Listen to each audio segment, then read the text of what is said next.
Two, hello. Two, check. Hello, what's up, folks? It's me.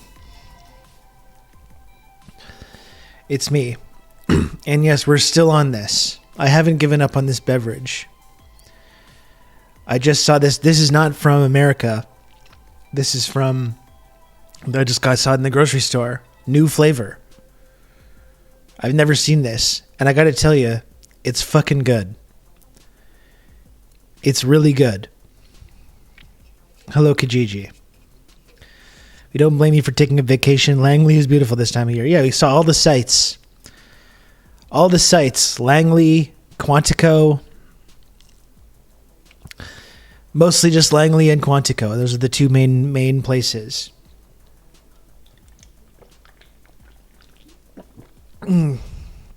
That's so good.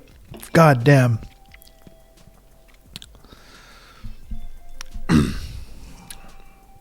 It's cherry limeade, Diego. That's really good. Jeez. I wish I knew how to quit them. I wish I knew how to quit this company. Who has it's disrespected me. It's played with my emotions, my finances. We've had this on again, off again, hot and cold relationship. Oh, am I the big new figurehead sponsor? Frontman, pitchman? Oh, then all of a sudden I'm not. You know, it's confusing, but... Excuse me. I just don't think I can move away from it. That's just a tremendous beverage.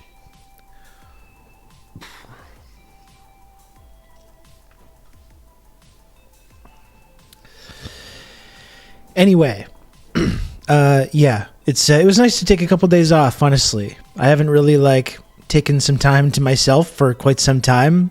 I had the opportunity to go visit Richmond, you know. And I'm trying to get in the habit of saying yes to doing interesting and cool things, even though my normal sort of mindset mentality is to just stay in my little nest and just to always stay here. And whenever I go outside of that or I meet other people, it makes me feel weird and uncomfortable. Trying to get in the habit of sometimes doing that kind of stuff, and it was very nice. Hung out with our friend, our friend Lucid Fox and Evie, and we chilled out. I hung out with Carl the dog. Ate at a bunch of establishments in Richmond. Some delicious food.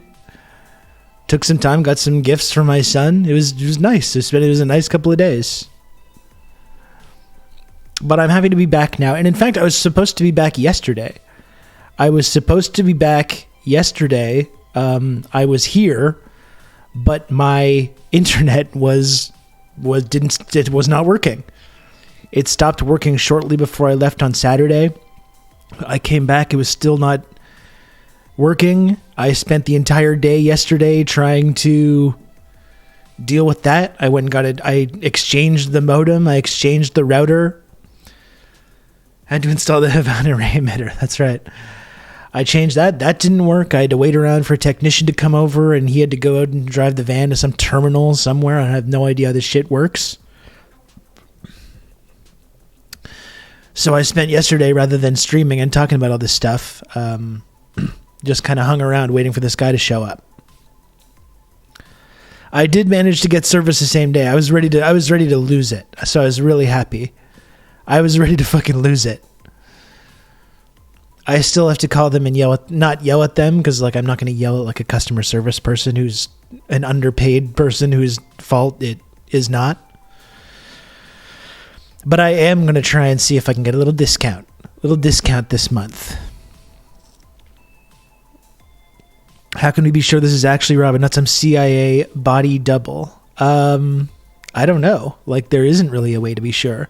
We don't even know that I don't work in the same compound as a number of other streamers on Twitch, and that we're just all in different cubicles designed to look like our own apartments and our own little setups. We don't even know that. We don't know that. We don't know that that's not true. So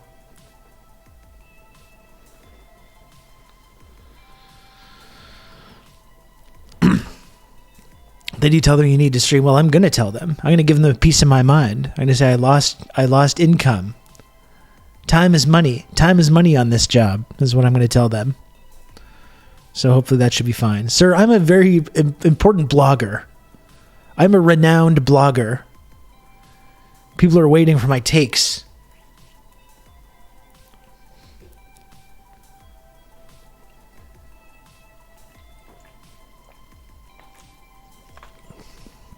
Fuck me.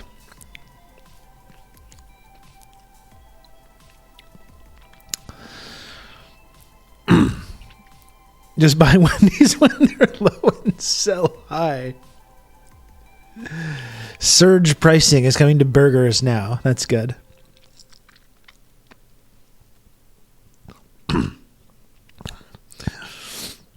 Yeah, just hang out in the parking lot. Hanging out in the parking lot on their surge pricing days. Hey, I got a Baconator in the trunk of my car. I got like 5 Baconators in the trunk of my car. Just don't look at your newspaper. Don't look like you're talking to me. I'm sitting next to someone.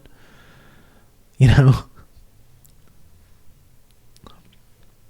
Just keep looking straight ahead. Keep looking straight ahead. I got 5 Baconators in the trunk of my car. Burger scalpers. I can do 2 Baconators, fries, and a drink. $7.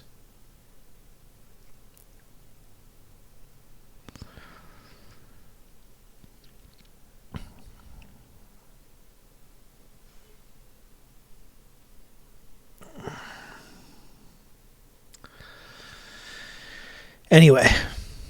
Yeah, they scrapped that idea. For you have a nice face. I'll go $6. Yeah. Did they scrap that idea? It's really funny, this big corporation doing that too. Surge pricing, but it's like it's the employees that are working in these surge moments. It's the employees that are working hard in the kitchen of a fast food restaurant, which anyone who's ever worked at a fast food restaurant can tell you is a very hard job.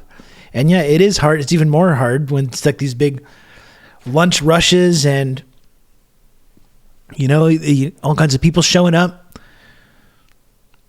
But they're not getting surge pay, though.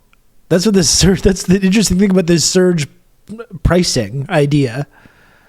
We're going to raise the prices, but none of that goes to, I would even consider it, even though that would still be bullshit because you're passing on what to the consumers, what should be the business owner's responsibility. But it would be one thing. It's just like during these hours, Wendy's employees are going to be paid more. And it's like, oh, okay, well, that's good. They deserve to be paid more. They should be paid more. But they're getting paid the same amount. That's the tricky part there. They're getting paid the same amount. So, I don't know. I don't know about this idea of surge pricing for fast food burgers.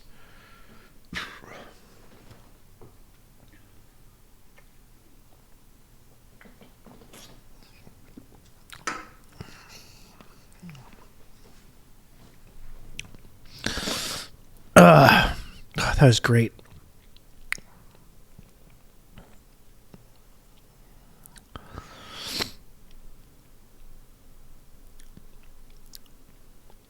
A bunch of assholes trying to charge people more when they need food the most. That's BS. No extra pay for employees. Yeah, and it's crazy how this kind of like Silicon Valley model, the tech model, the Uber model, they're really trying to, it's like Silicon Valley was kind of like a petri dish where they're trying out all these incredibly fucked up anti-labor business practices and trying to get around it using this kind of like tech speak, making their drivers and their employees independent contractors where they're free from all these like labor protections. Being totally kept afloat through VC money and not actually like actual profits, paying people as little as possible while they're doing that. And it's interesting how these kinds of like practices are trying to like promote them in other industries. Yeah, it's just an app. It's like a cool app. This is what it sounds like when you eat and drink near your mic. Peter Griffin, and you're listening to Book Talk on WRNI. Today we'll be discussing Bret Easton Ellis's popular work, Less Than Zero. Listen, strong bad emails, I don't know what to tell you. The people like it. Okay? The people like it. Detachment and youthful alienation. But first, a word from our sponsor, Weston's Golden Soda Biscuits. I'm enjoying one right now.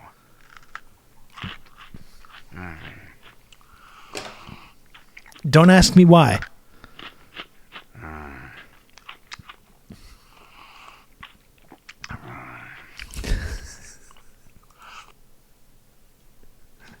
Don't ask me why. People like it. You know, I don't know. You got to take it up with them. Just take it up with them. I don't get it either. Believe me. You know, did I ever think that I would be like a 40-year-old guy sitting here on camera drinking sodas and like eating sandwiches while people look at me and like make comments on it? No, I didn't. I didn't think that. But nevertheless, that's what's going on. It's just something that I've learned to embrace. That independent contractor built past in California because they fear-mongered about extra fees.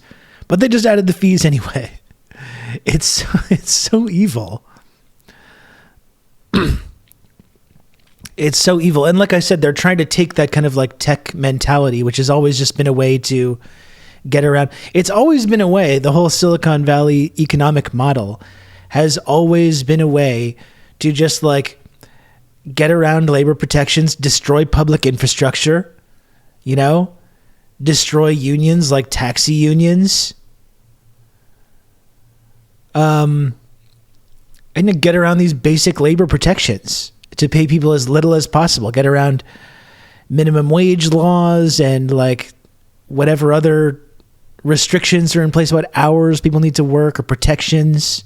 It's always just been about establishing a new kind of like economic model that lives outside of these previous ideas of like what's acceptable business practices, acceptable ways to treat your employees.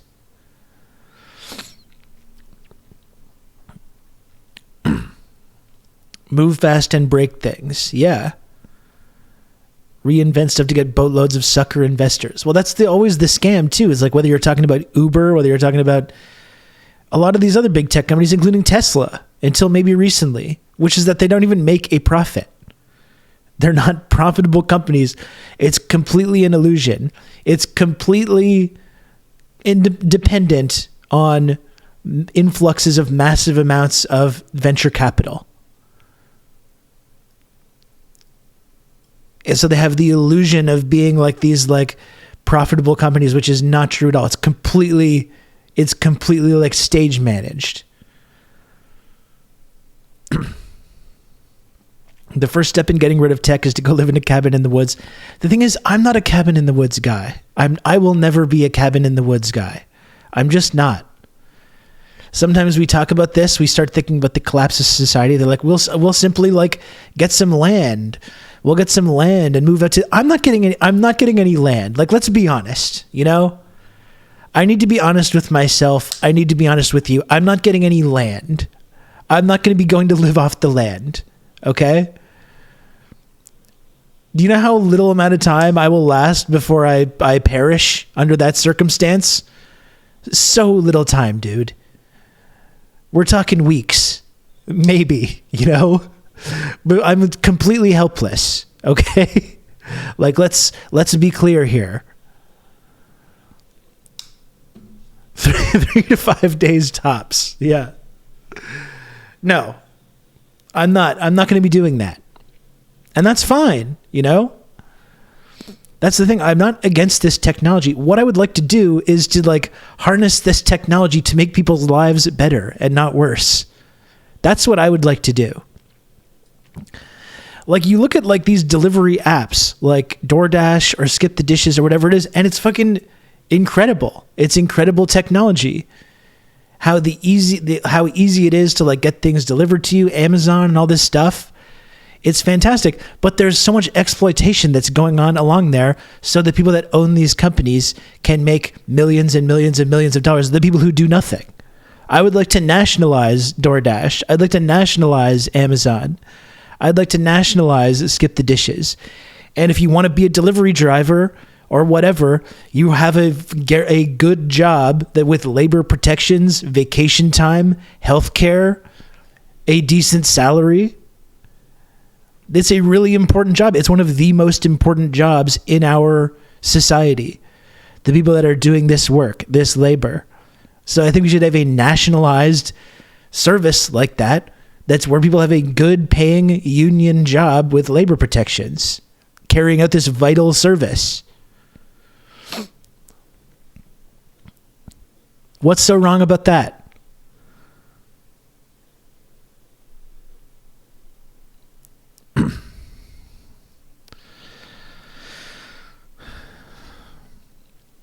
I'm more of that guy than a move to the cabin in the woods guy. I will not survive that environment. I will not. Like, let's be clear, you know, if that becomes the only option at some point, then like, okay, well, maybe we'll give it a try. But like, I don't have a lot of confidence. I don't have a lot of confidence in my ability to live that kind of lifestyle.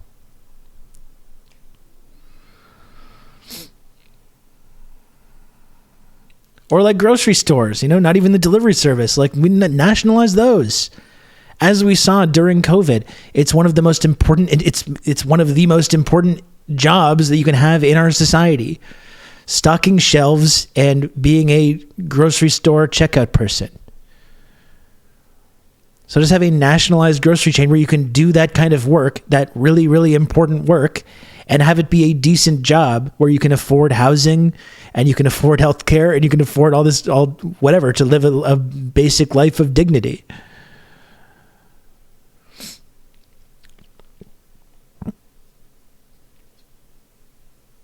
Merge the post office with DoorDash and Amazon, etc. Yeah, exactly.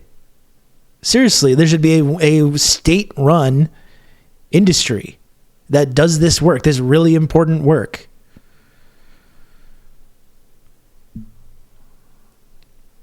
That's always been kind of, even with AI as well. It's not that I think the technology in and of itself is bad. Like, you've seen me talk to ChatGPT before. I think it's really cool, actually. I think it's really cool, some of the amazing things that you can do with this technology.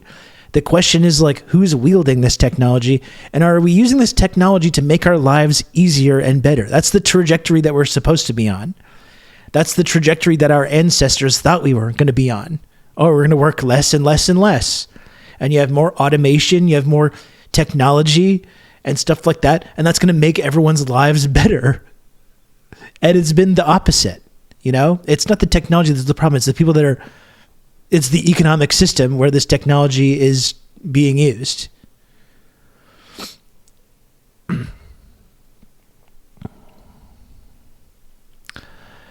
Hello, Up the Reds. Hello, it's nice to be back on here and talking about this with you folks. I really did want to come back yesterday. There's all kinds of stuff to talk about, but these little internet problems. I was having internet issues.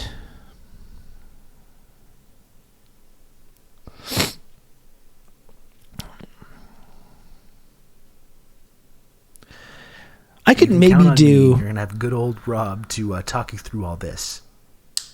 Ruggedly Handsome. Thanks for 2 months tier 1. I appreciate that. Ruggedly Handsome. Thank you.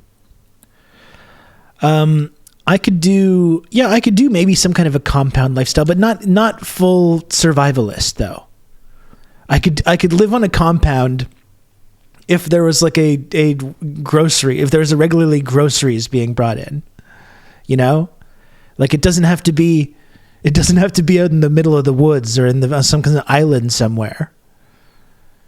Maybe we could have some kind of combination then. I'm just saying living off the land. I'm not going to live off the land. I'm just not. Am I making an argument that we shouldn't be better at doing that kind of stuff? Not at all. We should be. We should be doing more gardening, and more of that kind of activity, growing fruits and vegetables and food and that kind of stuff, learning how to get better at that kind of stuff. I'm not saying, no, let's not learn how to do that. We should all be getting better at that. But like, I'm never going to be a survivalist though. I'm just not. Look at me. I can't even do camping. I fucking hate camping. Look at me, folks. Really? Yeah, I'm going to be a survivalist? Really? This guy?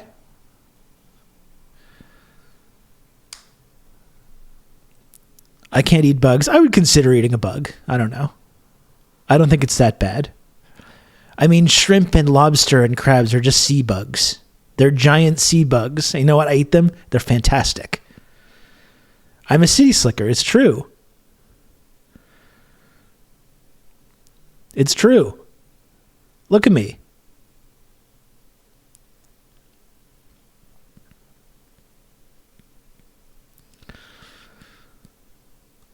If the bugs are good, I'll eat them. Do you know, like, I mean, think about the stuff that we eat on a day-to-day basis. Anything that you think about. Like when you start thinking about the sort, like I try to avoid thinking about it because it's so horrifying, thinking about the sources of where all the food that we eat comes from. Like, I'm sorry, the more you think about anything, the fucking grosser it is. You think about the whole like meat industry and factory farming and all this stuff. It's fucking gross. We're really going to freak out about a little bug? Really?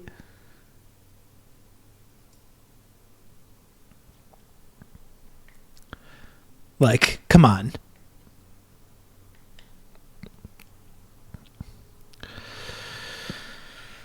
Think about an egg. And you know what? I fucking love eating eggs.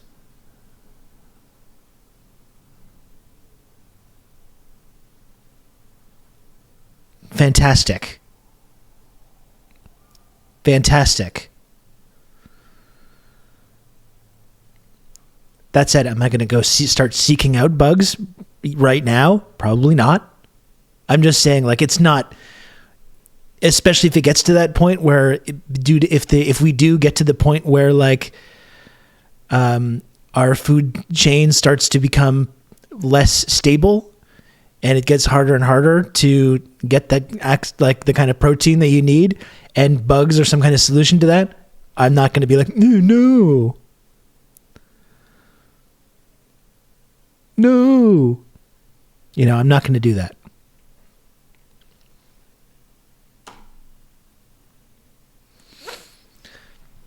What would I do on the compound? I'd be a Twitch streamer, I think. I think that would be my main task on the compound.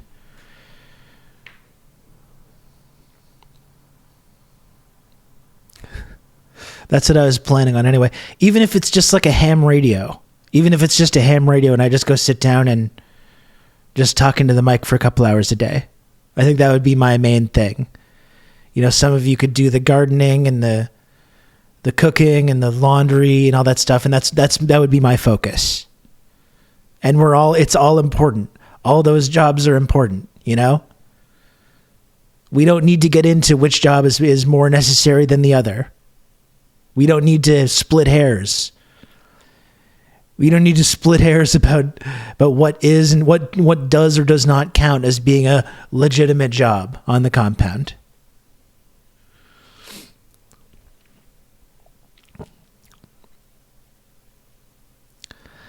Analog Twitch streaming, you do a show and tell in front of a crowd, people yell things at you at random. That's right. Yeah. Or just write notes on pieces of paper and like throw them at me and I read them.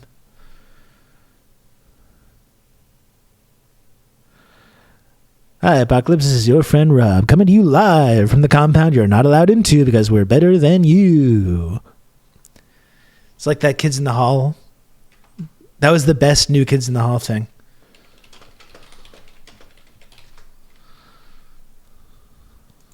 This is great.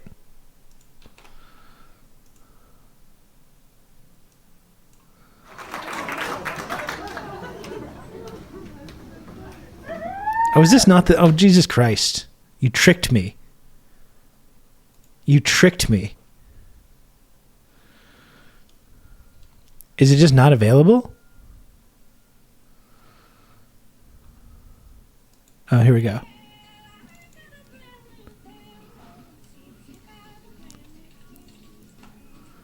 This is me. This is me on the compound.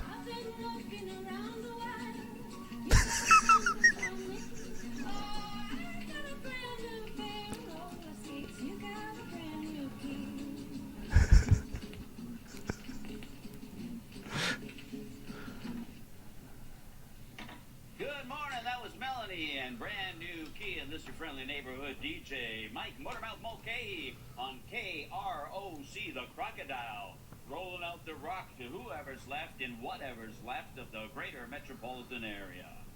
The weather today is mostly lethal, so stay indoors. And by indoors, we mean underground in a secure bunker or an abandoned mine. Well, enough chitter-chatter, let's get at her. This is Motormouth in the morning. Ready or not, here I rock.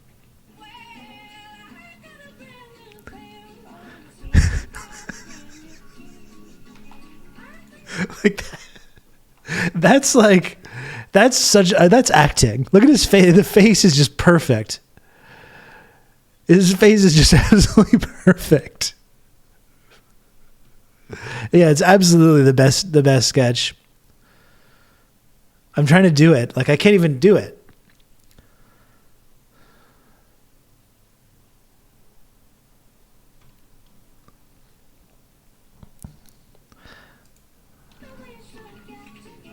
Strong Bad Amos, we can't go too far down this rabbit hole because I got a bunch of serious stuff to talk about and limited time to do it.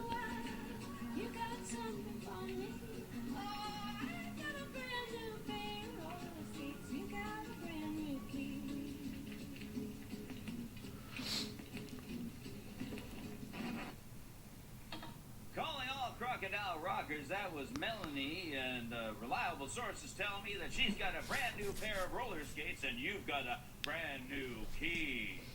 That song was a big hit for Melanie way back in October of 1971. My, how time flies. And speaking of the passage of time, it was 5 years ago that the DNA bomb started dropping and all life on the Earth's surface came to a sudden and screeching halt. Once again, you're listening to Motormouth in the morning, and I've got the rockin' pneumonia and the boogie-woogie flu, and my doctor has prescribed regular doses of rock and roll. Open wide.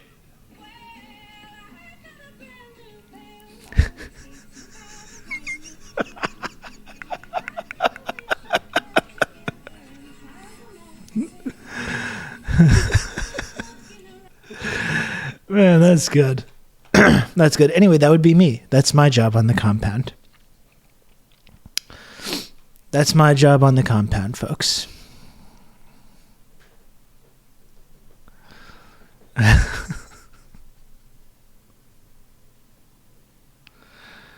If he's not spinning the tunes, the void won't hear them. Exactly. And I'm sure there's someone out there that appreciated that.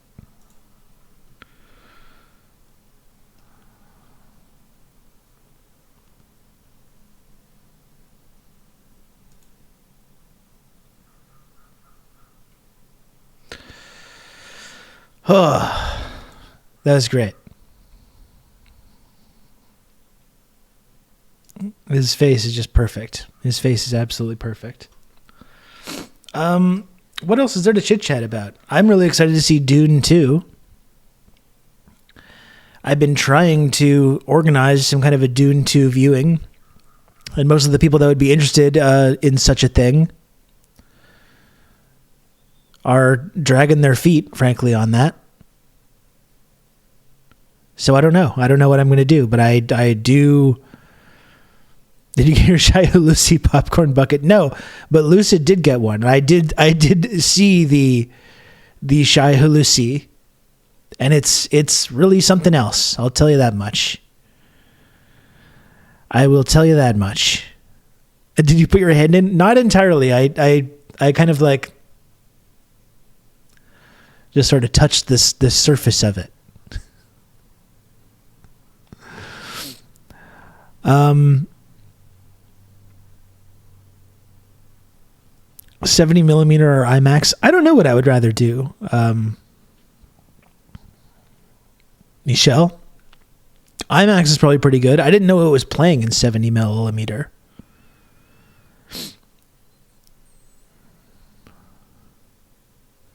I'm going to shy hallucinate if we keep talking about shy halluci. This is ridiculous.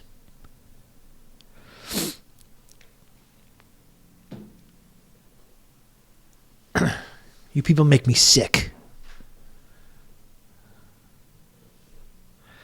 Me at the theater ordering one Dune popcorn bucket, extra butter, no popcorn. Oh, gosh.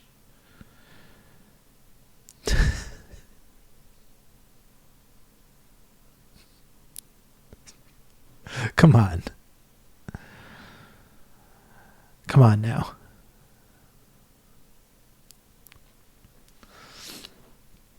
Just a big butter bucket sloshing around.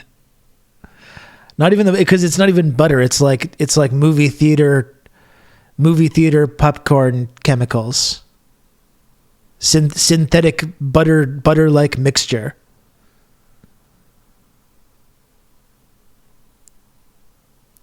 Butter bucket? I hardly know her. Oh my.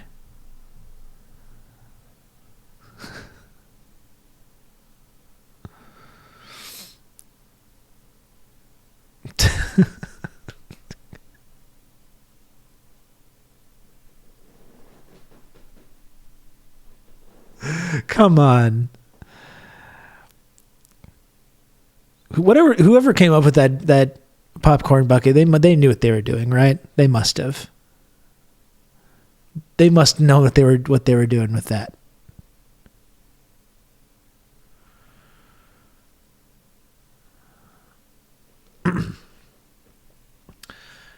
We're off to a rip-roaring start here at the Rob Rousseau Institute for Western Destabilization.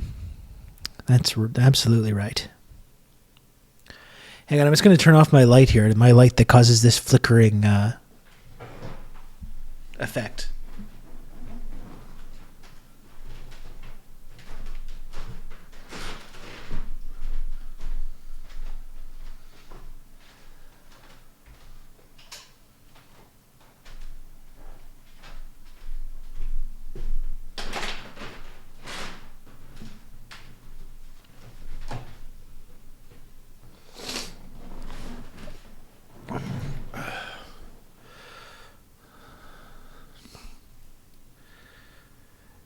Is there a lot of static when I don't speak? Oh, good. We got more audio issues.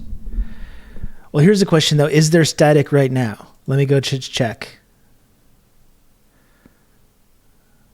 A quick audio check.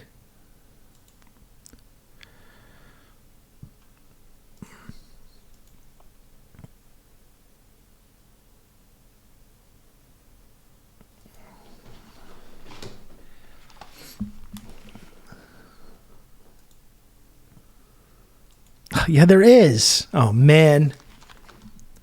Oh, man. Oh, I fucking hate this. No, there's static. There is. I heard it.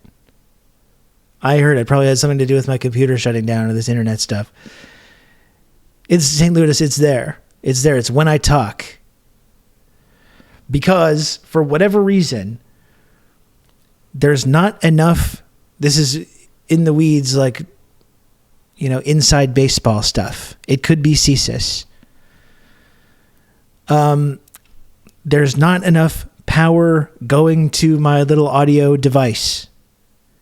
And when I move around the plugs and I change the plugs in the USB ports, I'll find one that will work. But then when my computer gets messed up, when it gets turned off and turned back on, everything gets switched around. I got to do it again. I know you can hear me fine, but there is a static. There is definitely a static. I just heard it. Fellas, you know the feeling when there's not enough power going to your little device. We all know about this. We've all been there.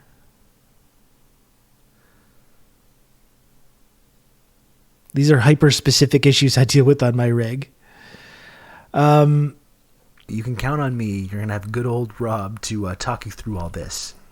If I had a nickel for every audio problem I've had to deal with, I wouldn't be rich, but I would still have a decent amount of sense. Yeah, I would have definitely a few bucks. I would not be that rich, but I would have at least like, have a long career of doing recording audio. I would have probably 40, 50 bucks for sure. It's because robots being too close to mics make them staticky. God damn it. I'm not a robot, okay? Imagine I said, if I was a robot, could I do this? And I went like Arnold Schwarzenegger in T2 and took a knife and like sliced up my arm and then ripped off all the skin. But then when I ripped it off, it was a robot arm. And I was like, what? And I didn't know. I didn't even know. I didn't even fucking know. Can you imagine? That'd be crazy.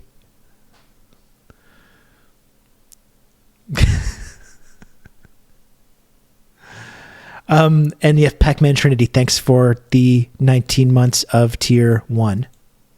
Thank you for that. Hopefully, would be great to be able to get to the old sub goal today, because I have missed a few of these streams. It was nice to take some time off. Would be fantastic, if possible, to finish this week strong and get to the good old sub goal. So if you can, please subscribe and help me continue to put on this show each and every week, every day, actually. In fact, when I talk about all the various things, what do we even get into here? I was talking about nationalizing Amazon and DoorDash. I was talking about the jobs that we're going to have when we're all survivalists, and our survivalist jobs, our survivalist compound, doing boring troubleshooting of audio issues. That's right. It is kind of a variety show. So if you want to support it, if you want to keep it on the air, please subscribe if you can.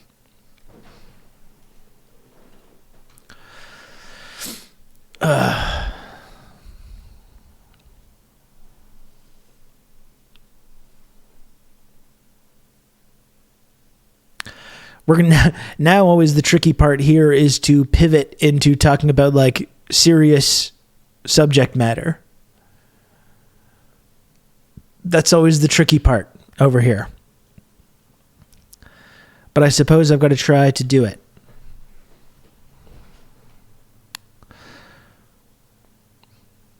It's in my head now. It's a really good song to pick for that kind of a scene, that kind of a bit.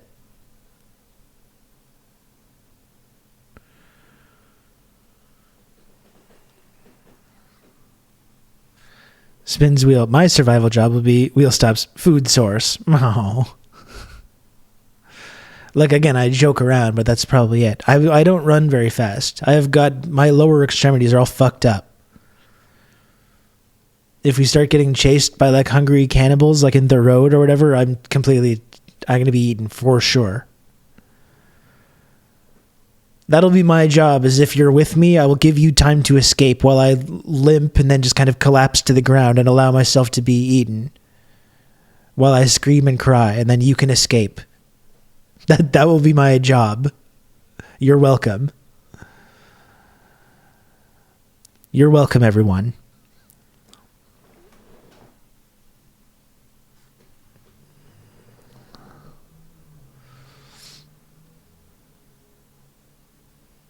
I would probably become a blood source for a group of bondage gear road bandits. Exactly. They got the adrenaline pumping.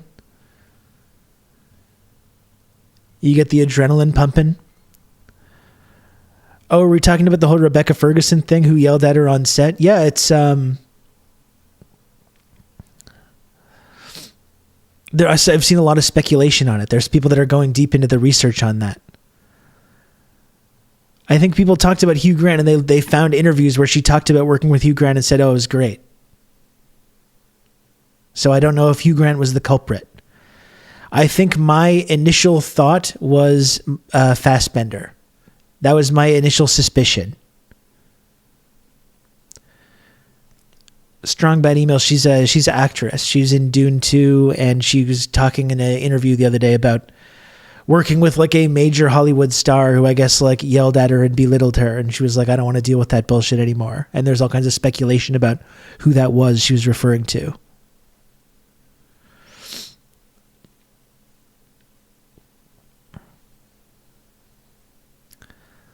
So who knows? My suspicion was Fassbender.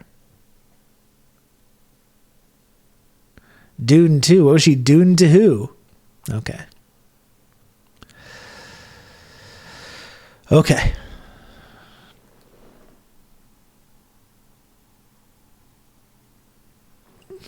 It's hard to do an original Dune 2 joke. You know?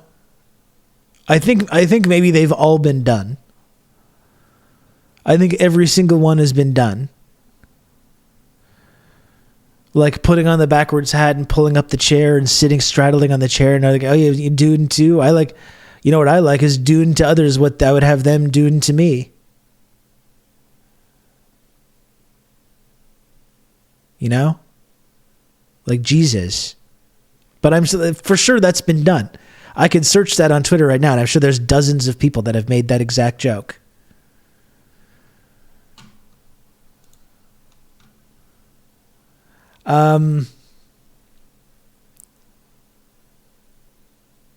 You want to do it like this? These fake laughs. Okay. Shit. Hey, where are my sounds? Never mind. Forget it. You know what? Forget it.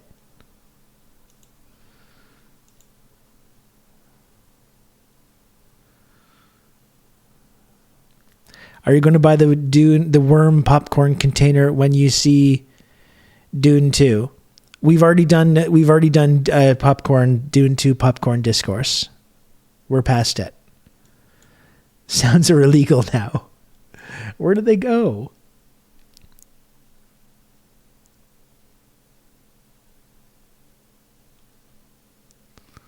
This Dune punk from Turgle was good. Okay, let's check this out.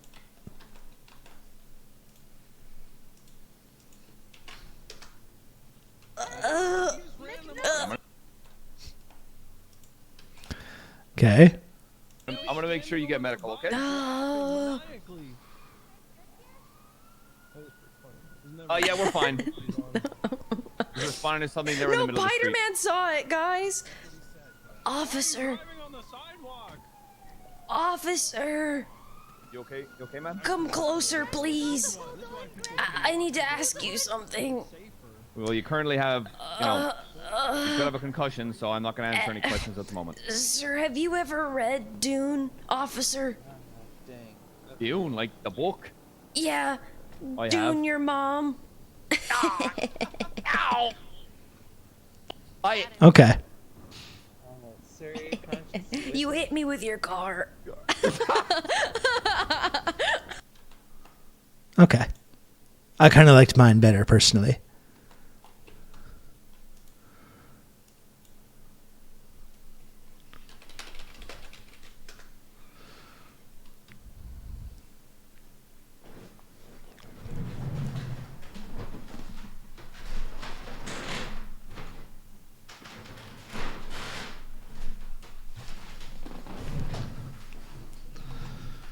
Hey kids, I couldn't help but overhear you talking about Dune 2. Well, did I ever tell you about Dune to others as you would have them Dune to you?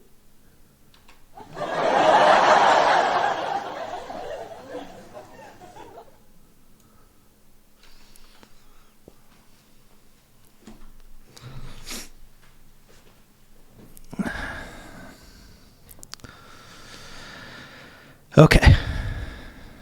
But again, people have done it, though, for sure. Twitch is the youngest blogger. I heard Dune 2 is straight bussin'.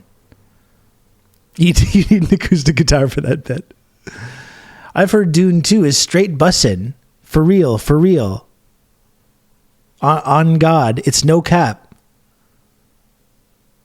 You can count on me. You're gonna have good old Rob to talk you through all this. Time to turn your chair around for some real talk. For sure, risk inverse. That would definitely make the bit better, but I don't think I can straddle this chair. I don't think I can straddle this chair. I don't think it's going to work out. The first one was a snooze. I liked it. I actually liked it more, I think, the second time I saw it. But I think what Dune, the original, did quite well was set up this next movie. Which apparently, like, the reviews that I'm seeing are like really, that it really took all that and really delivered on something like really, really fantastic. You didn't even try to sit backwards on the chair. You don't want to see that. I guarantee no one in the chat wants me to see that. I'm going to like tear my something. I'm going to tear my groin trying to straddle this chair in full view of dozens of people. Just for a little bit where I pretend to be a kind of like youth pastor kind of guy.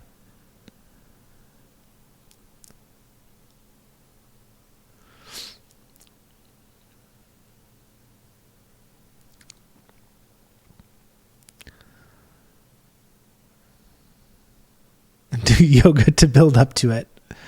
I totally fucked up on that resolution. Just fucked it up. Dune 2 goes hard. Jay, did you see it already? It was on fleek. Okay, you were just using the lingo. It had so much Riz. Fade Rautha in Dune 2, played by Austin Butler. He's swag. He's Riz. The funny thing, like we were talking about, the slang is escalating so quickly. Now swag is like gone. Riz, I don't even think Riz is being said anymore.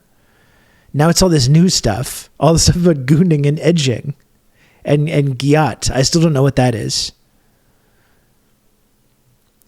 I literally just couldn't. Like I said, I speculated before that it had something to do with jacking off. I imagine that's something, it has something to do with that. But I don't know. Like, I'm not going to sit here and tell you I know what that means.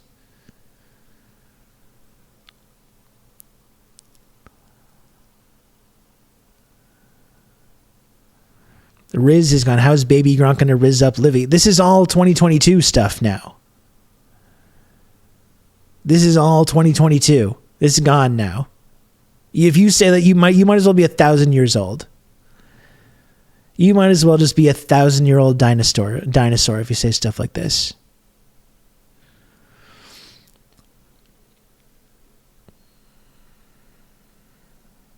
Start gaslighting kids with fake slang terms. Exactly. Well, I'll start dictating to you. Why are we letting 17-year-olds dictate slang to us? This is bullshit. We should be dictating the slang to them. They can adapt to what we're saying. We can come up with some new sayings and phrases. Okay?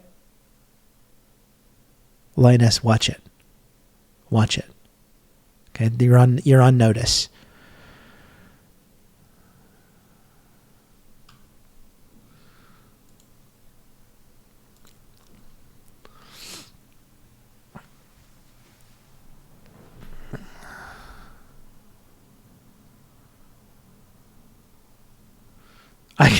I can has cheeseburger. Let's bring that back. Let's bring back the I can has cheeseburger speak. Let's bring back elite speak. What about that? That never gets old. That never goes out of style.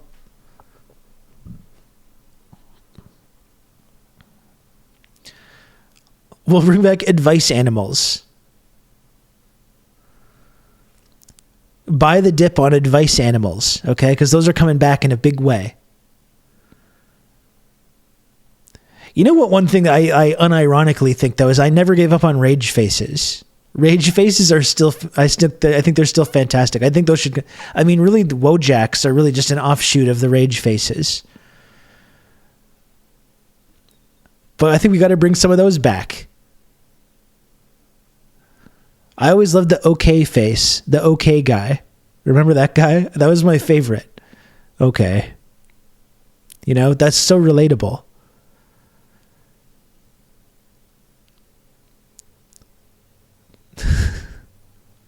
I love okay face.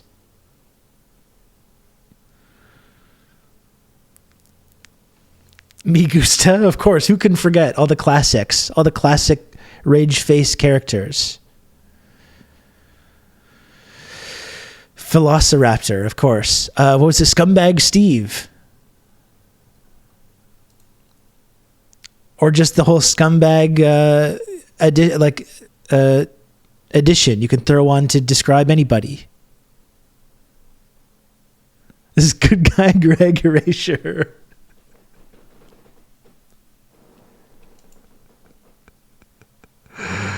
Oh boy, I'm activating Twitch's oldest blogger. This is what we talk about on here. This is in the 40 plus section of Twitch. This is what we get up to talking about. Okay?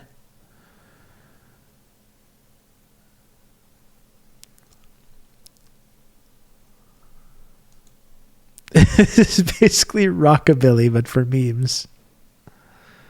I just really liked OK Face Guy. I did. I'm tired of pretending that I didn't.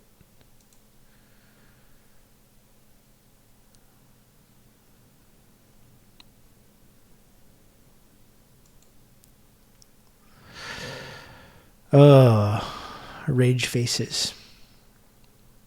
How far we've come. I mean, it is really bizarre that 2014 was a decade ago now. It's strange. The Obama years is like nostalgia now. How weird is that? What kind of a weird feeling is that?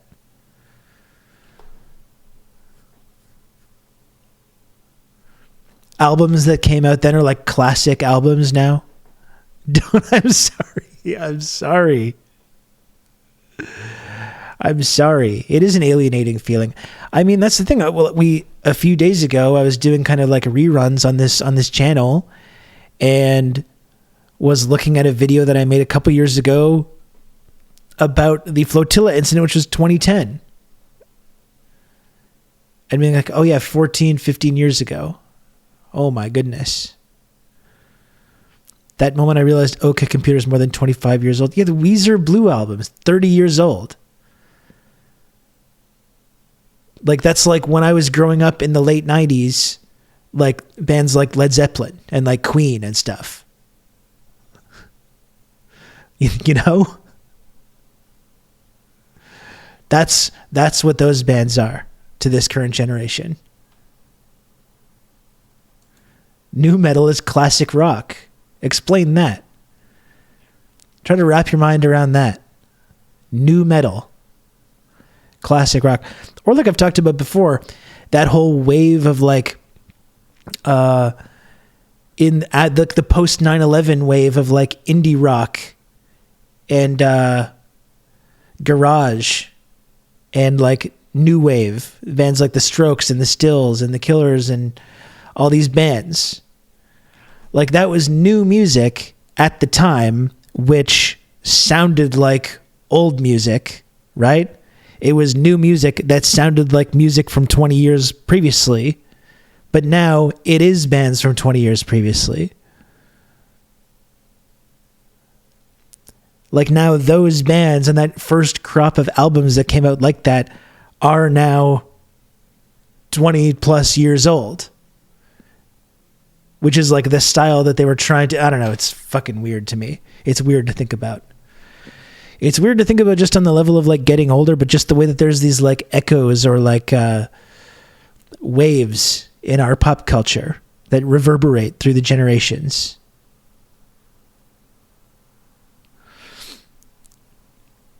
It's just bizarre. It's bizarre that like pop culture that you remember coming out when you were an adult becomes nostalgia. Like, there's things that I remember coming out when I was a kid, like that Weezer album. But, like, there's culture that I remember coming out as an adult when I was in my, like, 20s, 21, 22, 23, 24, that now is nostalgia.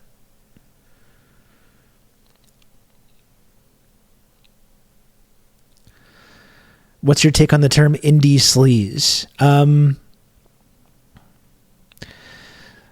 I mean, it seems, I don't know, it seems like an evocative description. I think I know what that refers to without really digging too much into it. It's almost is like time is a flat circle or something. It is like that a little bit. And it is nice to see shit be discovered by the youths.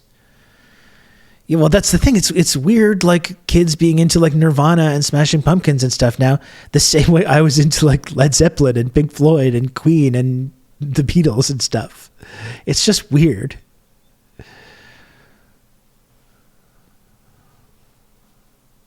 The Buddy Holly video blew everyone's minds back then. They were rocking with the Fonz on Happy Days, and it was on everyone's PC on Windows 95. It was on Windows 95 on everyone's computer, that video. And you know what? That song still goes. I don't want to make a definitive statement about this. It might be the best Weezer song to this day. It really might. It really might just be the best song.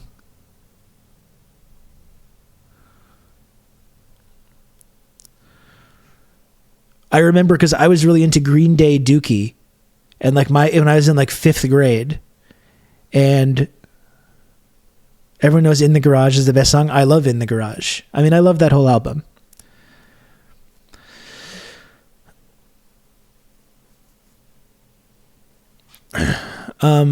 I really remember, being into Green Day Dookie in like 94. My whole my whole grade was like into that in like 5th grade. And I remember my brother being in high school being like, we're getting into Weezer now.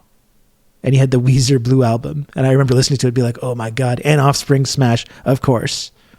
Though it was those two. It was Offspring Smash and Green Day Dookie. Because I was a little bit too young for grunge. I was a little bit too young at the heyday of like Nirvana and Pearl Jam and all these bands. It was more Green Day and Offspring that got me listening into like that kind of like rock music.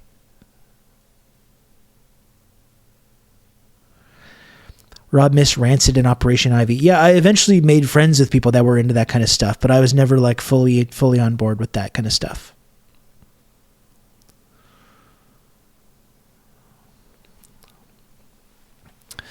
I was still hanging in with Guns N' Roses when everyone switched to grunge. I mean, that's Appetite for Destruction to me still is an iconic. It's one of the best rock albums ever. I would say hands down the best debut album for an American rock band. Now, there's been other good ones, but that is really up there.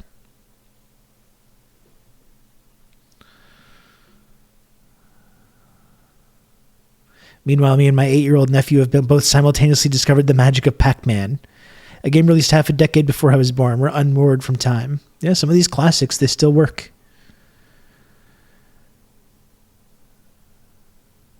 They still work. David Pac-Man, that's right, watching the David Pac-Man show. It's a little family bonding exercise.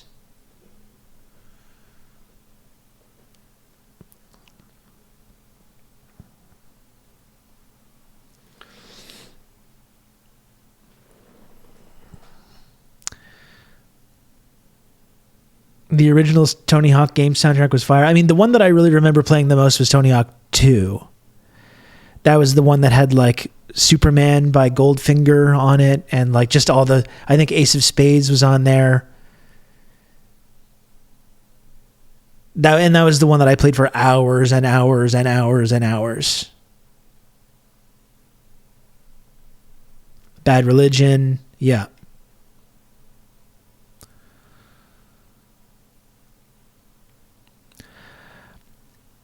Yeah, I remember because you could create like levels in that. And I remember I created a level. And I spent hours and hours with my friends just skating in this level that I created called the Merc. And we would get home from high school and just sit down and start playing it and just play it until like 9 p.m. without getting up to like do anything. Oh, return. We must return. We must return. This is what I talked about. I talked a little bit about this like last week, right? How like the people that are our age, you know, elderly millennials. Like I said, I'm 40. Some of you are a little bit older. Some of you are a little bit younger, whatever. But like, we still have this foot in the old world. We remember the old world. Before the idea of like what was promised to us in Western society had been totally destroyed by neoliberalism, when the process of dismantling that was underway, but hadn't been totally taken apart, and the full decline hadn't started yet. We were still, if we weren't on the going up the roller coaster, we were cresting. You know, that whole period of the late 90s with like Jinkos and new metal and all that stuff. That's the peak of Western civilization. If you were alive for that, you were there for it, you know? If it wasn't going up, it was at least cresting over the hill. And then it was like, and 9/11 started and then just cascaded us right down on that, on the roller coaster. And we're still careening to the bottom to this day. But that's the weird psychological effect of being the age we are, though, is we remember what it was like to grow up in that period. And we talk about like what young people are into now, and they're just they're hopeless. They're like, our climate's fucked. Nothing will ever get better. Everything's going to continue to be more expensive. The planet's dying. I will never own a home. Like, that's people younger than us have grown up in that kind of context. Yeah, that's why they watch Friend reruns. Like, what the fuck is this?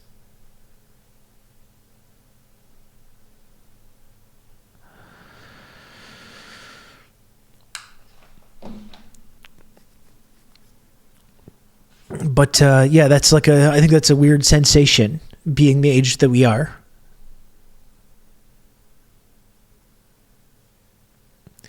Yeah, if you're around 40, you had a small window to be completely oblivious to the world, for sure. And like it's not like I was totally ignorant of politics. I knew about like major political sort of storylines that were going on.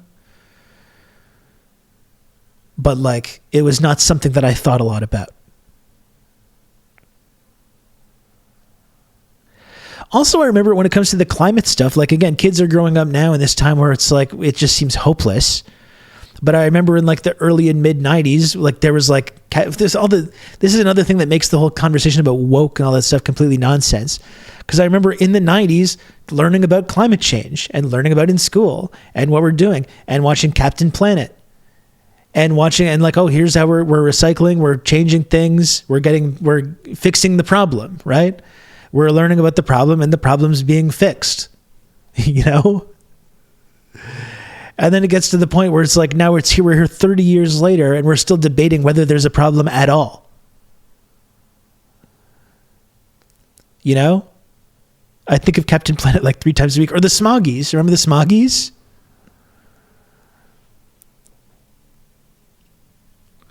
Now it's 30 years later and we still haven't done anything. Like I talked about. I talked about this on the last stream. Like, these problems, they're big problems, but they're not unsolvable problems. You can count on me. You're going to have good old Rob to talk you through all this. Thank you, Diego, for the gifted sub. Hey there, I'm a random internet user. My mother always used to say, the older you get, the better you get. Unless you're a banana. So smile more, because smile suits you. See ya. Thank you, low budget username, for sharing that little bit of wisdom. Thank you for that. This is some guy, Rob Russo, some leftist based in Canada. I was turned on to this sick individual, and I found this. Hey, Marcus. Left Flank Vets, thank you for the raid. Welcome in, Raiders. Bring it on in here. Bring it on in here. I'm happy to have you. It's me, Rob. Hello. Please smash the follow button.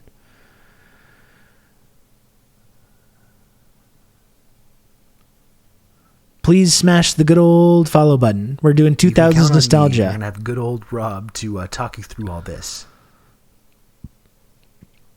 You getting canceled? Not to my knowledge.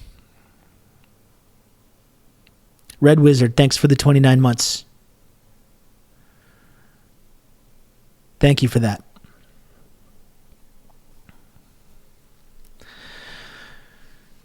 Rob may be a robot. That's the main narrative or storyline that's we're talking about today.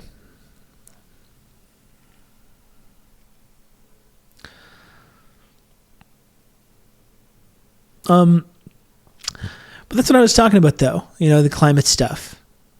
So when I grew up, I knew climate change was an issue because I learned about it in school and I learned about it in cartoons. There was a big cultural shift where we started talking about and learning about this, which was about 10, 15 years after like scientists had really discovered that this was a really serious issue.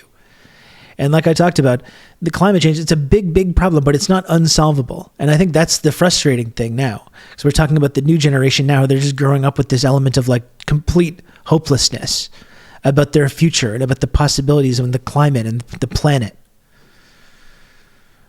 But the thing is, if we had started to make major, substantive changes at that time when we were kids, it wouldn't be unsolvable. If we had made the investment into transit, if we had made the investment into wind and solar, if we had built the infrastructure, if we had started to move away from using fossil fuels, we could have been starting, if we'd started that then we would be doing okay now. Now here we are 30 years later, and we just never did that shit. We just did not do it. And like I said, not only did we not do it, we're debating now 30 years later whether this is even a problem at all. You still have major political figures and media figures going out there just debating whether or not the problem is even happening. And that's 30 years later after I remember learning about it in school. Rob to talk you through all this. Happy Leap Day to all.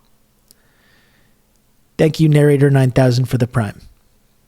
I appreciate that, Narrator. Thank you. And happy Leap Day to you all as well. I forgot to mention that.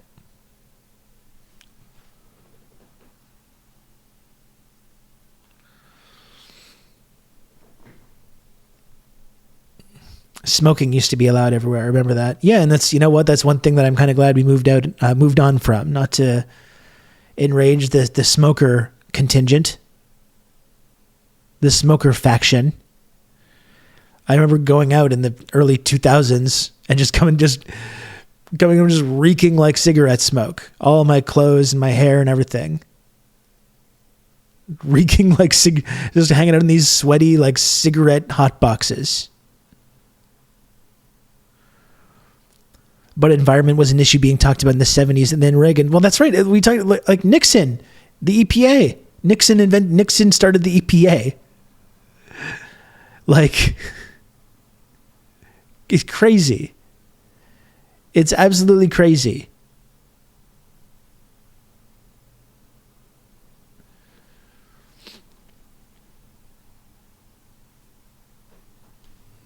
And they'll never forgive Nixon for it either. That's right.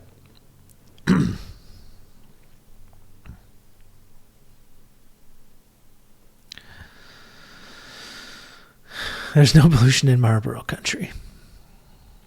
Anyway, these are just weird things for me to think about. It's just weird to think about, that's all. Getting older, thinking about how you've seen some of, like you have some miles on the old odometer there, and you start thinking about how these issues have changed and evolved over the years. And comparing what things were like in your childhood versus, being an adult, being a middle-aged person.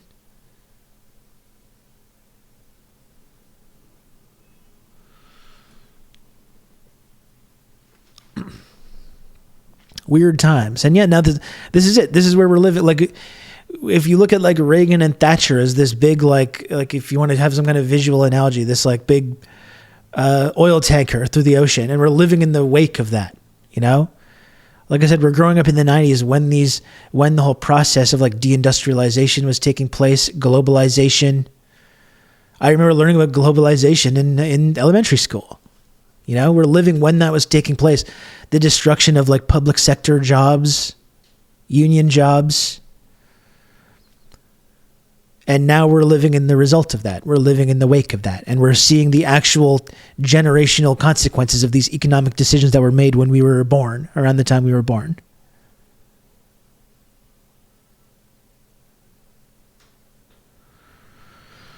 Obama outdid Thatcher in terms of destruction. Well, just everyone's Reagan now. It's just after Reagan, everyone was Reagan. And you have Democratic Reagan, you have CIA agent Reagan, you have cool black guy Reagan in Obama. You've got game show host Reagan, real estate crook Reagan in Trump. It's Reagan all the way down.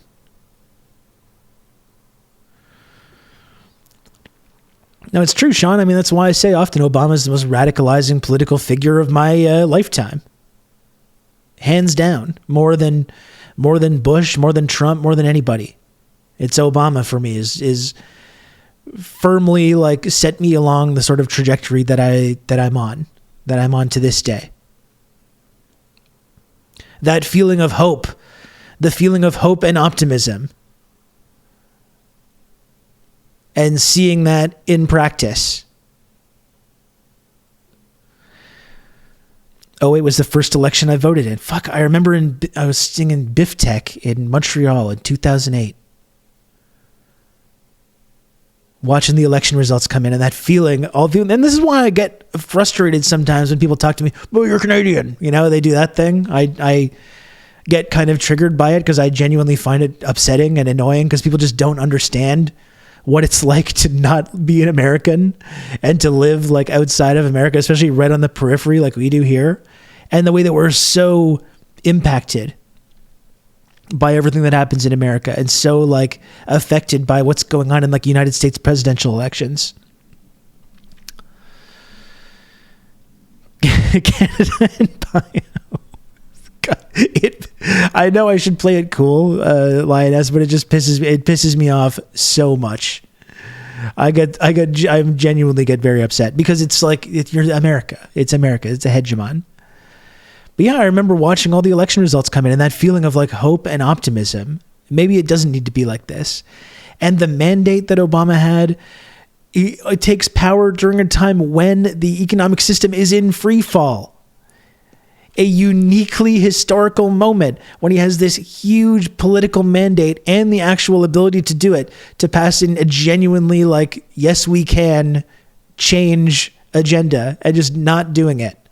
And letting the reactionaries get up off the mat and punching left and more neoliberalism and more market-based solutions and more meeting in the middle with these fucking blood-drinking psychos and a horrendous, barbaric foreign policy as well.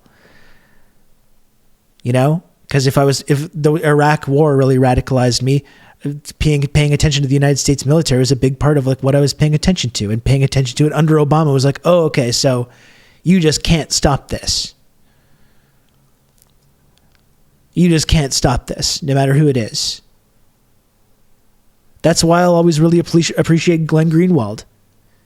Even though he does a lot of stuff now that I find fucking weird and perplexing and sucks, I will always appreciate the work that he did talking about Obama's foreign policy because he's one of the only people that was doing it.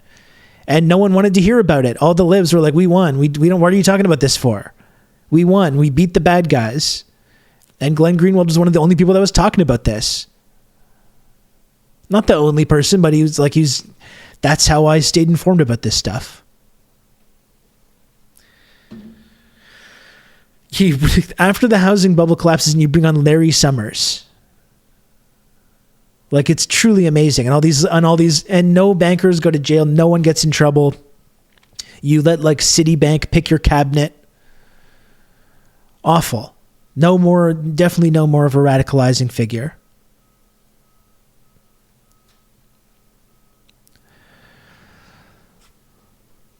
And someone asked a few moments ago if I voted for Trudeau. And you know what? I'm not super proud of this, but I think it's still important to talk about. And I did. I did vote for Trudeau. This was after 10 years of Stephen Harper and the Conservatives being in charge.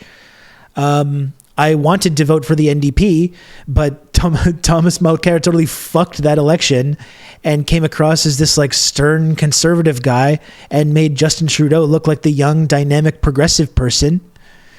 And I was tired of 10 years of Conservatives and Stephen Harper. And yeah, I thought I would wanted a change, you know? And it was a change. And there were certain positive things that happened, weed being probably the main thing that you can point to. But then seeing Trudeau walk, and it was also, as I've talked about many times, Trudeau's explicit promise of electoral reform was like one of the if I'm a single issue voter, it was for electoral reform, so we don't have a first past the post undemocratic bullshit electoral system. So that was one of the primary things I was voting for. Was Trudeau made an explicit promise on that.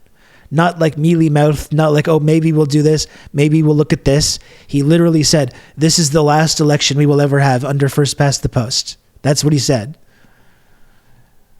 So I don't like Trudeau. I did vote for Trudeau. That's why I did. I was also, even in 2015, significantly like further back from where I am today in my whole like political trajectory.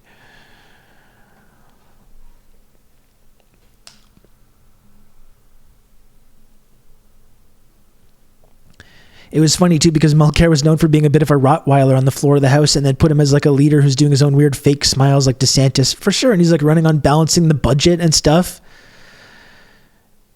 It almost seems like behind the scenes, there were people that were running things that did not know what the fuck they were doing. And I have an inside track on this. I've talked to people that worked on that campaign who can confirm that.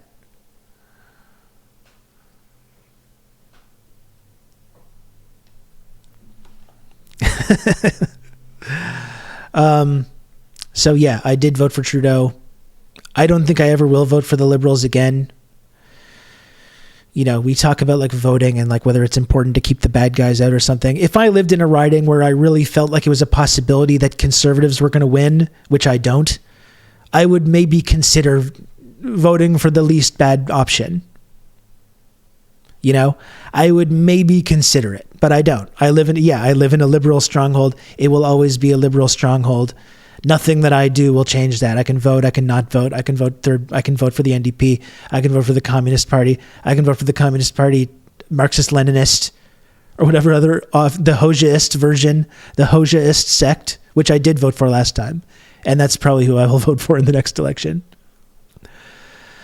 But no, it's like even if it was just like vote for the least bad of two options, I don't know if I really could go and pull the lever for a party that's aiding and abetting a genocide, just out of basic principle. Just out of basic principle. And I think anyone in the upcoming American election that makes that choice and says, I'm just not going to vote for the Democrats. Yeah, they are better than Republicans. Yes, they're the least bad option. But I think there's a lot of people, and I don't blame them, that are going to say, no, fuck you. I'm not voting for you. We saw that with that Michigan vote the other day, which of course these like Democratic Party loyalists are trying to downplay. Oh, it doesn't even matter. Oh, they seem really unbothered by that. They seem really unbothered. The way that they're talking about it and freaking the fuck out over it. I genuinely think Biden is worse than Trump. I think that incumbency of hegemonic fascist imperialism is worse than whatever goofy shit is going on with the Republican Party. I mean, the facts are, you can make arguments about whether they're the lesser of two evils. I think on border policy, it's the same. Maybe it's 90% the same. Maybe it's 95% the same. It's mostly the same.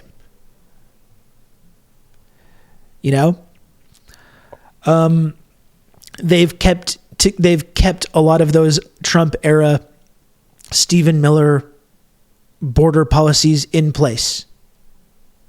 The ones that they campaigned on, talking about kids in cages and all this stuff, and are just trying to pass now an even more draconian, more right-wing immigration bill right now at this time.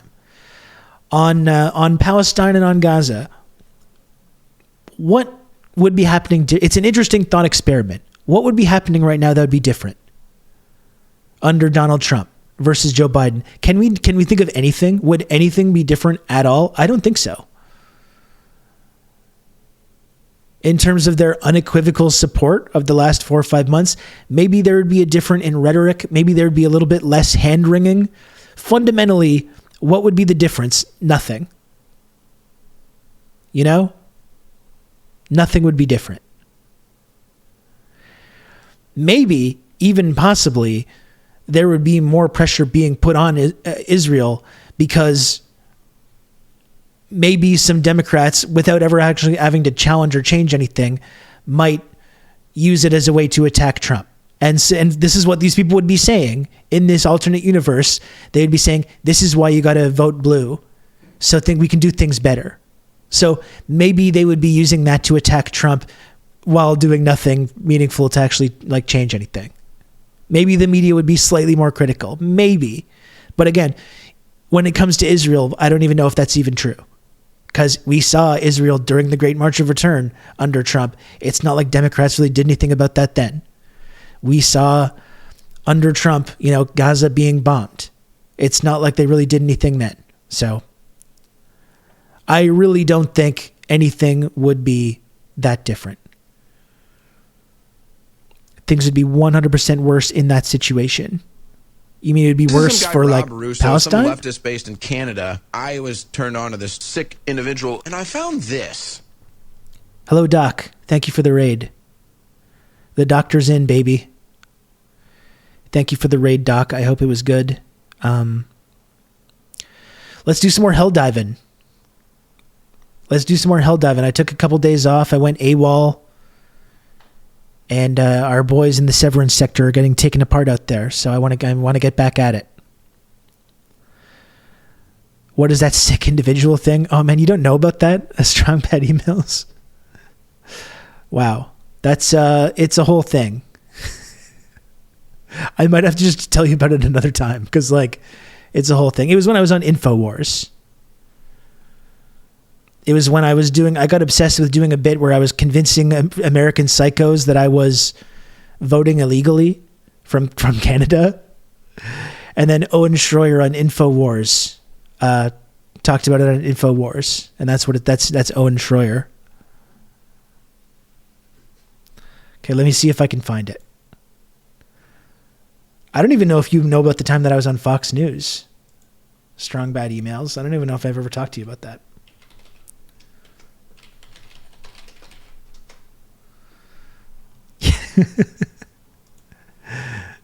See, you don't even know about it.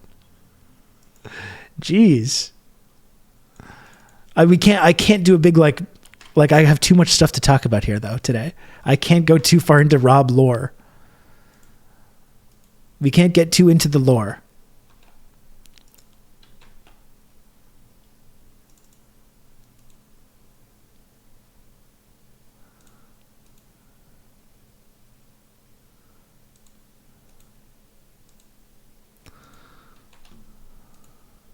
Dan Crenshaw for losing. Now, I don't know what you want to think about this. This is some guy, Rob Russo, some leftist based in Canada. Now, again, I was turned on to this tweet because, again, this is some, verified Twitter leftist who's mocking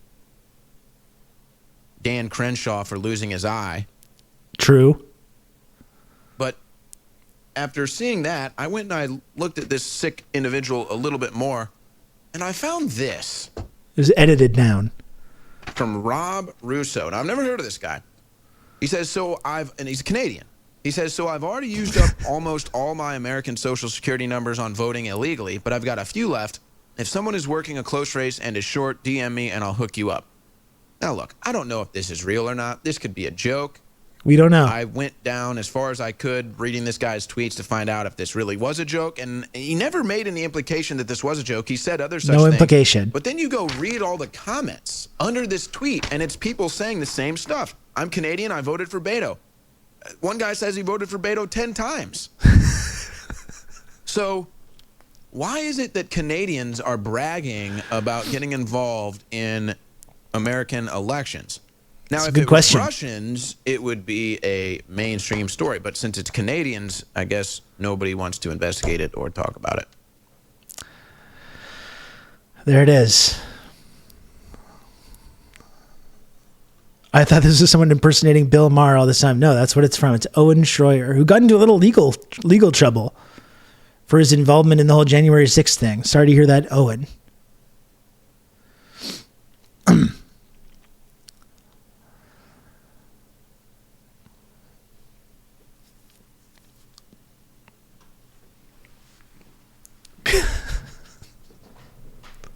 Just absurd. Some people just aren't sharp enough for the classic Rob Rousseau bone dry humor. Exactly. I mean, that was always the funniest thing about me doing those kinds of tweets, because it's like, I was verified. I was, back in the time when that meant something. I was verified, like using my own name and identity with like my location in my bio. And I was like, I'm doing crimes. Like, obviously it's not real. Like, that was always kind of the joke, you know? Obviously it's not real. It's not like I'm actually trying to like trick anybody. I'm not trying to trick anybody. I'm a verified like journalist, whatever, freelance writer. And I'm just like, I'm doing crimes. Like, it's obviously a joke. That's always why that was funny to me. And then I see this guy being like, there's just no way. We don't know. What? What?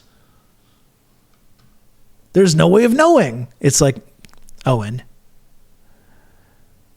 sir, come on. There's a way of knowing.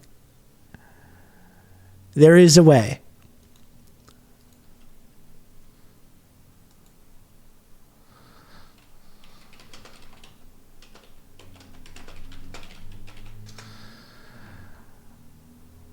See, I feel I didn't mean to start doing lore here. Like, there's way more important things to be talking about.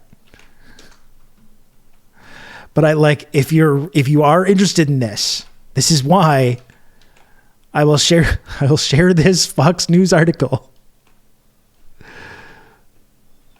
You know, this is why I have a platform on social media, was because of this, which is coming up on 6 years ago in May.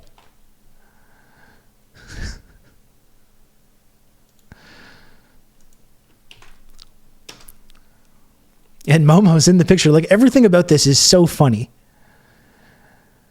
And I really recommend, we don't need to go through this whole piece. I've done it a number of times. I really do recommend, though, if you've never seen this article, I really do recommend you read the article, because it's really, really, really funny. Like, I still remember when this came out, because I was really stressed. Like, it had been a whole weekend of like the most insane people yelling at me, sending me death threats. Like, just thousands and thousands of people being like, fuck you, I hate you. I hate this guy. I'm going to kill you. You know? And I was stressed out after a while. You know, it was like 2-3 days of this. And then this article, it was on Fox and Friends. They actually spoke about it on Fox and Friends.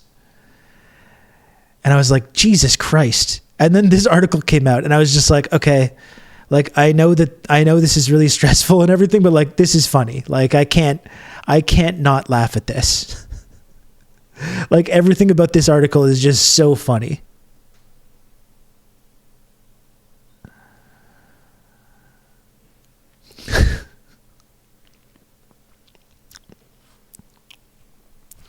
And that's the thing. That's why I'm here right now, because this happened. Because I was like, I think I was just about to give my kid a bath. And I was like, it was when the last election cycle was going on. So there was another freak out about waves of immigrants and MS-13 and Trump calling them animals and stuff like that. Like, that's what the discourse was. So I was just like, in my old apartment, I was just like standing by my washing machine. I was like, oh, this would probably make some people mad if I did this tweet. And then like a few hours later, hundreds of people started yelling at me. And I was like, whoa, what's going on with this? I had like 2,000 followers. I did not have a lot of followers at this time. And it changed the whole trajectory of my life, just writing that tweet that one day. That's why I'm here now. It was shortly after that, all of a sudden people started like following me and paying attention to what I was doing. And I was like, well, I've been thinking about doing a podcast. I've been strongly considering doing that. And it's like, well, now I have no excuse not to do it. All of a sudden I got people paying attention to what I'm doing and what I'm saying and what I'm talking about. So I started doing that, and that was 6 years ago. And here I am 6 years later, every fucking day now on this platform, coming on to talk about this shit with you all. In retrospect, maybe I should have made different decisions. You know, I don't know. Maybe in retrospect, knowing what I know now and how I have no legitimate career prospects and no real ability to like have an actual career, which all seem to be going away anyways. So who knows? Maybe it is the right thing to do. Like, it's not like if I had worked so hard to get like a legit journalism job at like Vice or something, I would be in an even worse position. I would have less security than I do now. So, but that was the thing. That was the impetus. That was the impetus that made me start doing this kind of stuff. And here I am 6 years later. 6 years later, here I am still talking about this shit on here. But I like it. You know? I like doing this, actually. I don't love having to physically and mentally make that little number go up every day. I don't love having to rely on like the community and the people that watch this show to support the show. I would like to have more security than I do, definitely, but I like doing this. I like doing this stuff. I think I'm pretty good at doing this stuff, actually. If you don't mind me saying so, I think I am.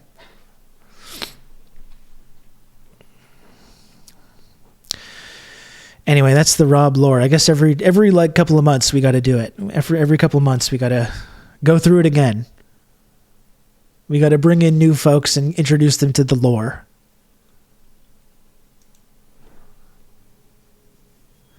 It's because I have a good radio voice. Thank you. I've heard that before. People say I have a soothing voice. That was always my thought when I started doing this kind of podcasting, because people said early on, you've got a very soothing voice. You have a very soothing voice. And I was like, that can be me. I can be the Marxist Leninist NPR guy. You know? I can be doing that voice but talking about some wild shit. And sometimes it just doesn't seem quite as wild. I can talk about some pretty wild shit and people are like, okay, this guy seems reasonable. You know? That's kind of my thing. That's kind of my whole shtick.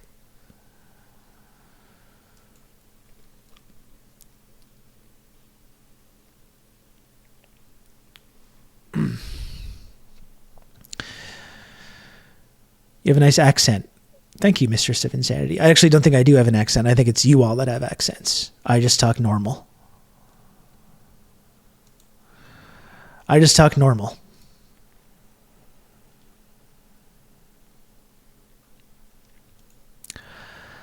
And I can kind of sing. I don't know. Not very well, but I do love to sing. And sometimes I even sing on this program. And if I get 44 more subs in the next 2 hours or so, I will sing a little song. But again, if you can support this show, folks, I mentioned that I do rely on the people that watch and listen to this program every day to support the work that I do on here.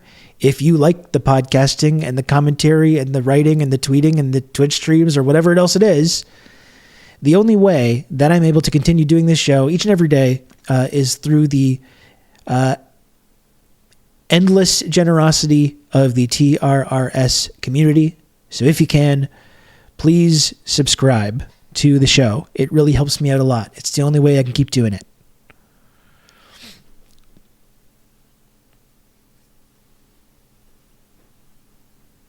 You can count on me. You're going to have good old Rob to talk you through all this. Next song should be Brand New Key. I thought you were telling me I should sing in a brand new key. It's like I'm already singing in keys that are way higher than what I should be doing, probably. Oh, thank you, Sean. Thank you for the gifted sub, Sean. I appreciate it. I need more Trudeau bucks. That's another thing I've talked about before. Count on me. You're going to have good old Rob to talk you through all this. TRRS Sankara. Thank you, Bon Bon C3PO, for the 30 months of Tier 1. Thank you, Bon Bon. I appreciate it.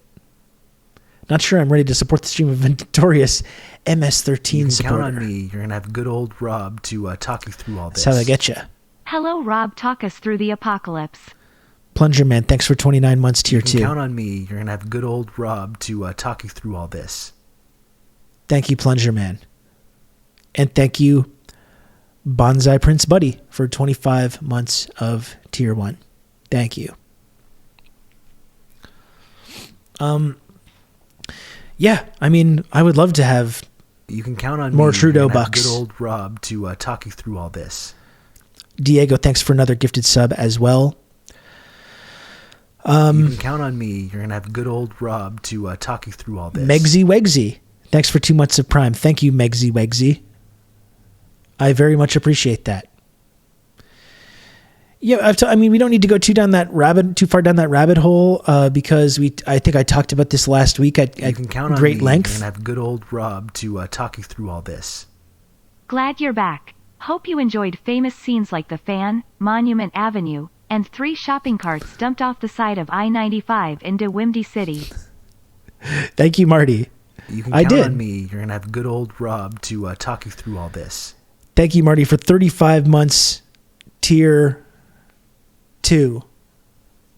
And for everything you do for me in the community, Marty. I appreciate you. Thank you. And Bon Bon, thank you for a gifted sub as well. Thank you, Bon Bon, C3PO. This MF said Wimdy. I thought that was intentional. Maybe I shouldn't be taking Marty's side on this kind of stuff. I think that was intentional.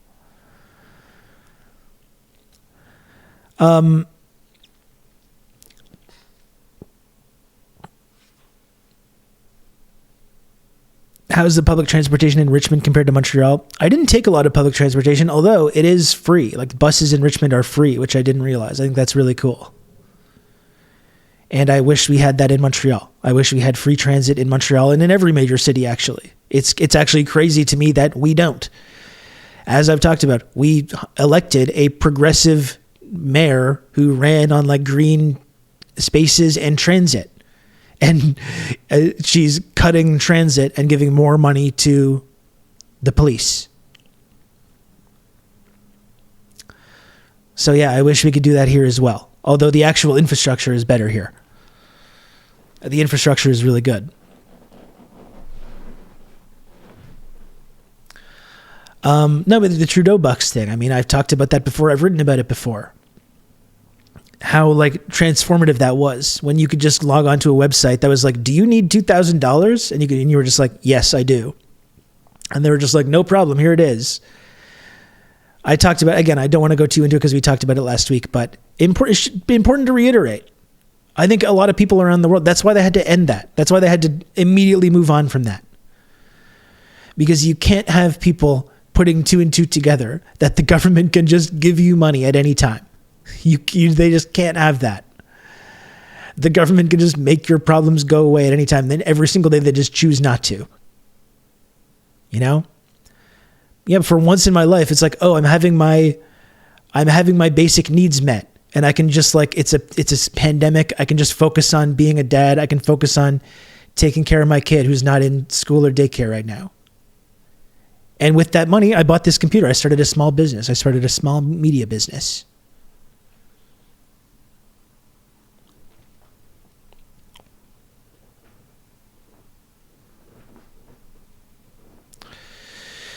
The 3 things that keep increasing the most in price here in Denmark is rent, postage, and public transportation. Yeah, it's the same. Like it goes up every single year, goes up a little bit every single year, and it's still cheaper here than a lot of places around the country. Like to be clear, but that's not an excuse to just keep things the way they are to make them more expensive.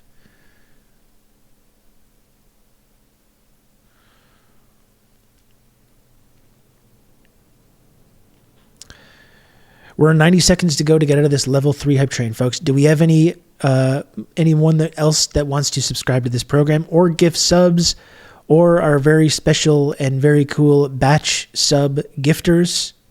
Could get us out of level 3 into the level 4 of this hype train.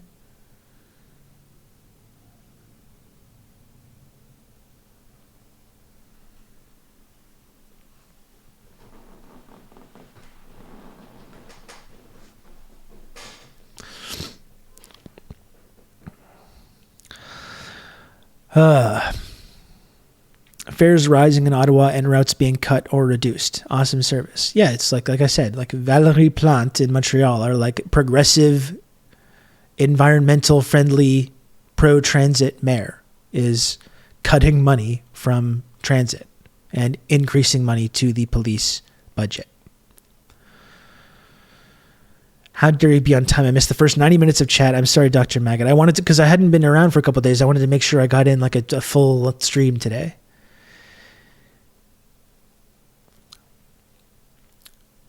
I apologize. You're You can technically, count I on think me. you're You're gonna have supposed good to old get Rob to, talk you you're through all supposed to this. get, alerts technically when I go live, but it seems to be kind of hit or miss. Who gets those alerts and who doesn't?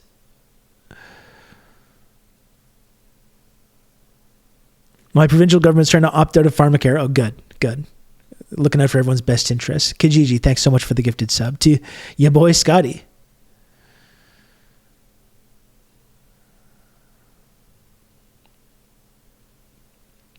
Thank you, everyone, for supporting the program.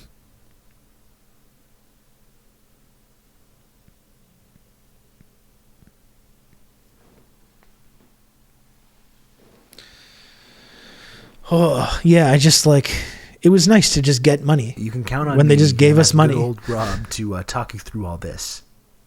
Scotty Barnes will watch the stream one day. I hope so, Kijiji. Kijiji, I don't know where you are. I'm all in on the. I will never be on the tank train with the Raptors. I think they should push for a play-in spot. They're looking way better. They finally look like they've got the team that they need, right? Maybe they're a few pieces short. I don't think they can make the finals or anything. They're only a few games behind the play-in tournament. I think they should go and try and get into that play-in. Try to get into the playoffs. Get some playoff reps. Even if it's a first-round bounce, I don't care. I hate tanking. I hate losing. I want them to go push to get into the playoffs. Yeah, absolutely, Kijiji. Trae Young's out and the Nets suck. And they look good. Even like they lost last night against Dallas, but they did look good.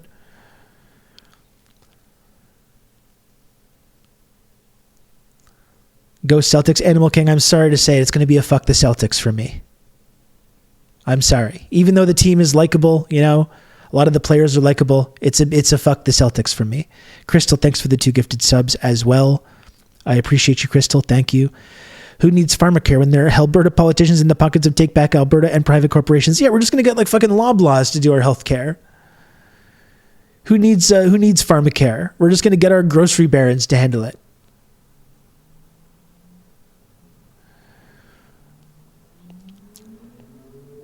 We're going to get Provigo to do our health plan.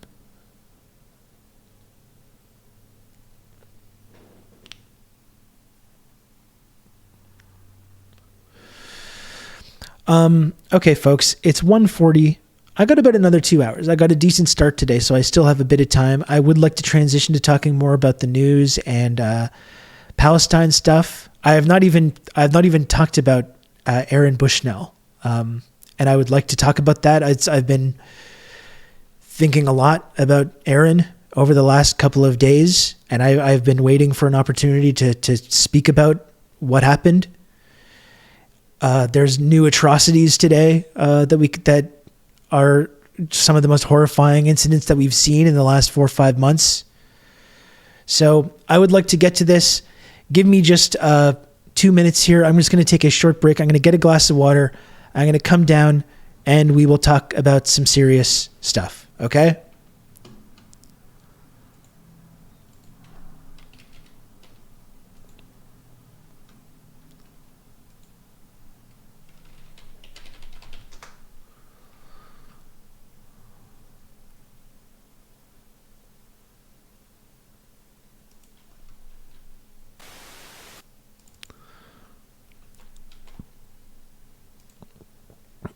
Just give me a moment.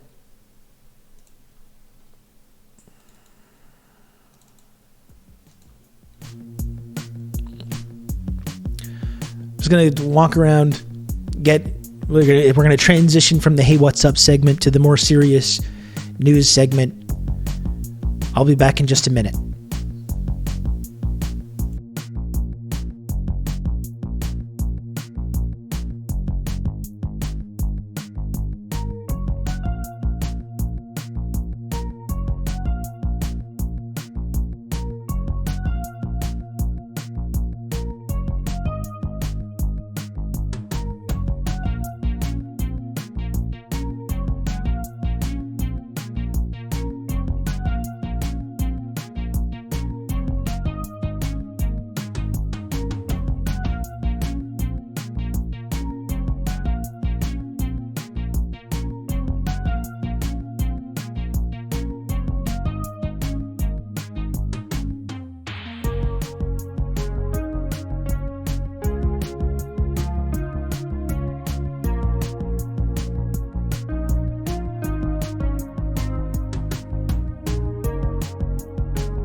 All right, I'm back.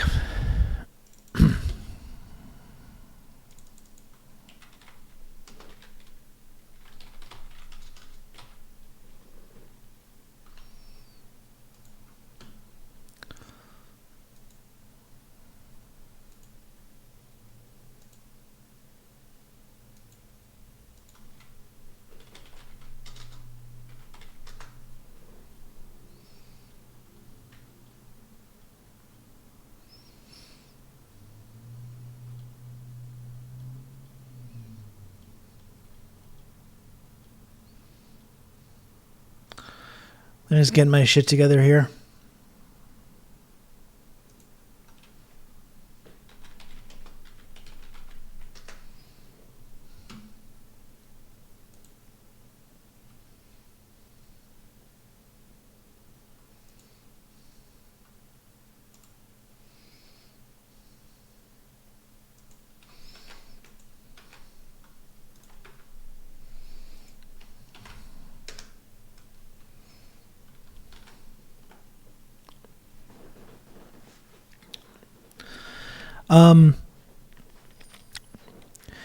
So yeah, I was away, and haven't really gotten a chance to talk about this. I did a TikTok video about it.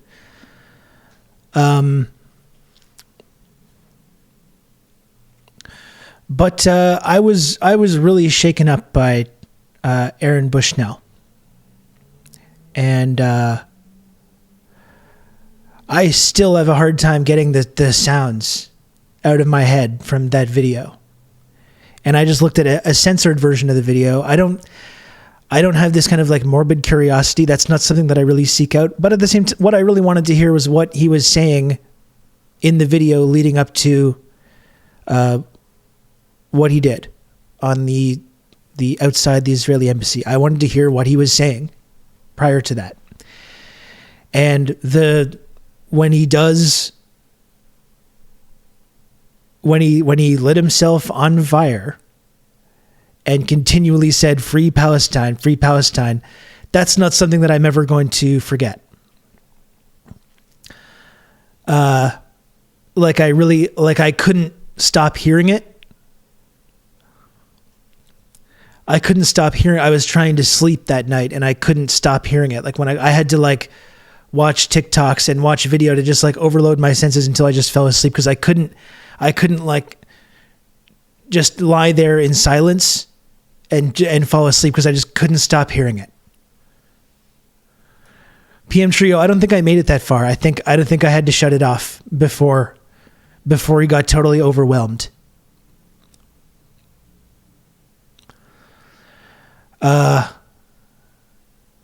It's horrible though. It is one of the worst things that I have ever. Again, I didn't look at. I know there's an uncensored video out there. I didn't watch that. I'm not going to watch that. But it's horrible. And I talked about it in this YouTube video that I was talking about.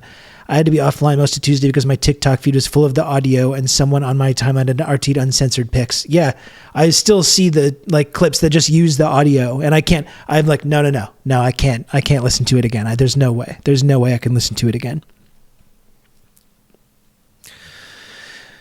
But it is really interesting, like all this discourse about mental health. Oh, if you know someone that's going through something, you make sure you reach out. Talking about mental health.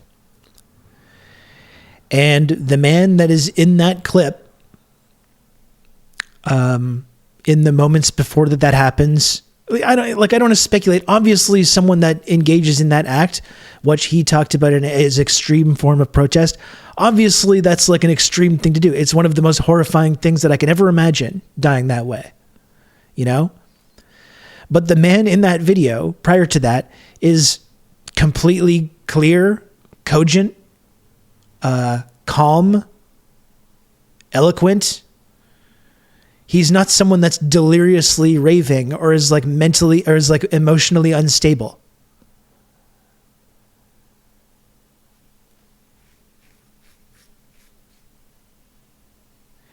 He knew exactly why he was doing what he was going to do, and he outlined that very specifically, so there couldn't be any confusion about it.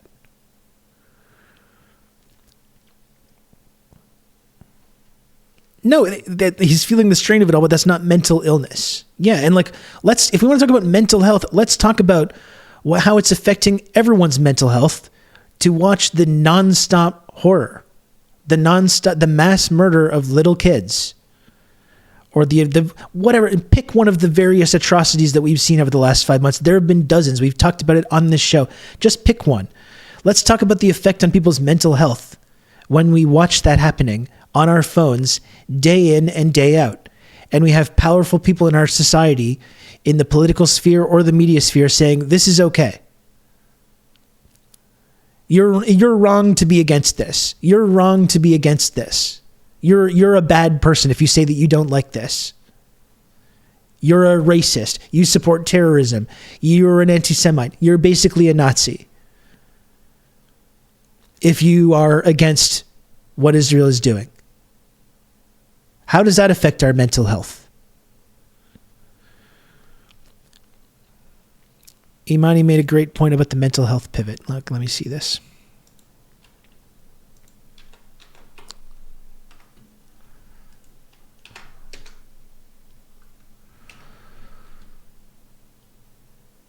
She seems to be locked. I think she's probably locked because there's psycho people probably responding to her about this.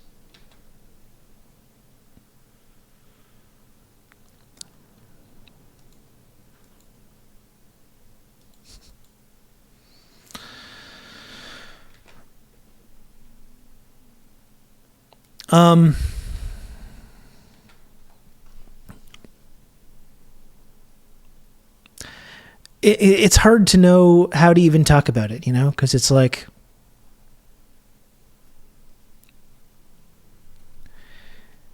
it's calling attention to something. And another thing you don't want to do also is like center this like white American guy and say, oh, let's just talk about him. Let's focus on him while ignoring all the victims. But I think that's one thing that really occurred to me when you watch this happen and you're like, this is the most horrible way I can imagine ever dying. As someone that has had struggles with mental health, someone that has had suicidal ideation, which I have, at no point has that ever occurred to me that that's something that I would do for whatever cause, no matter how righteous the cause. It's the worst thing I can possibly ever imagine. It's not about being suicidal,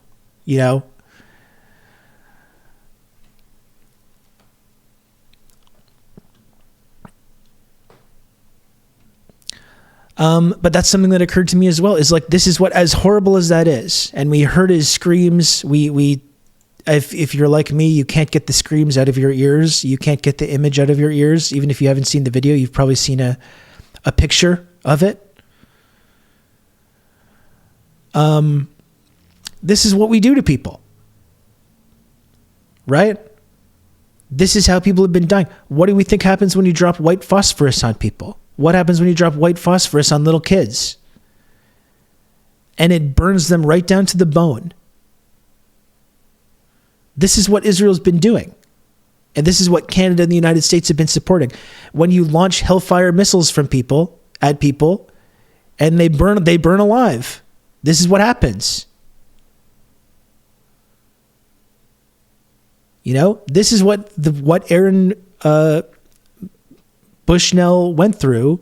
This is what we've been doing to people. And I say we, it's been Israel primarily, but we're just as guilty. We've been supporting it every step of the way, hand-wringing or no. The most jarring thing for me was how he stood there calm, cool, and collected the whole time. I just could not stop thinking about that.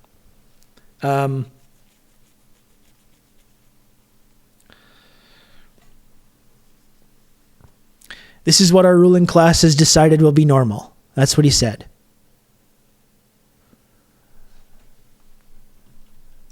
This is what our ruling class has decided will be normal.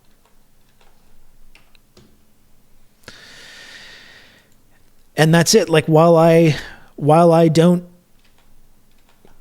it's not condoning. I don't I certainly don't encourage anyone to do that, in case there is any confusion, because I had people saying to me, you did this. You're radicalizing people.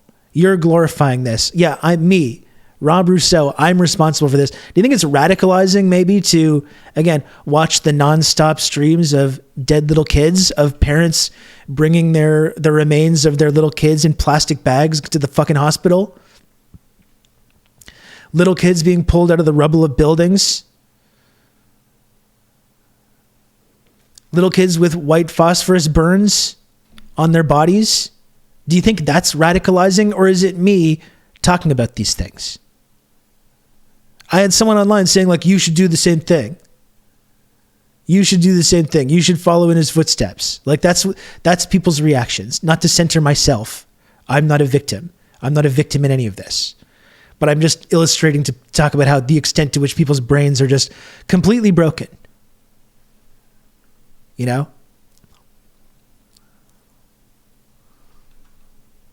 Was watching Sean's video. Now I think we should always call Rob, Twitter user Rob Rousseau. I was happy to get featured in that Sean Vids video. I think he's really fantastic.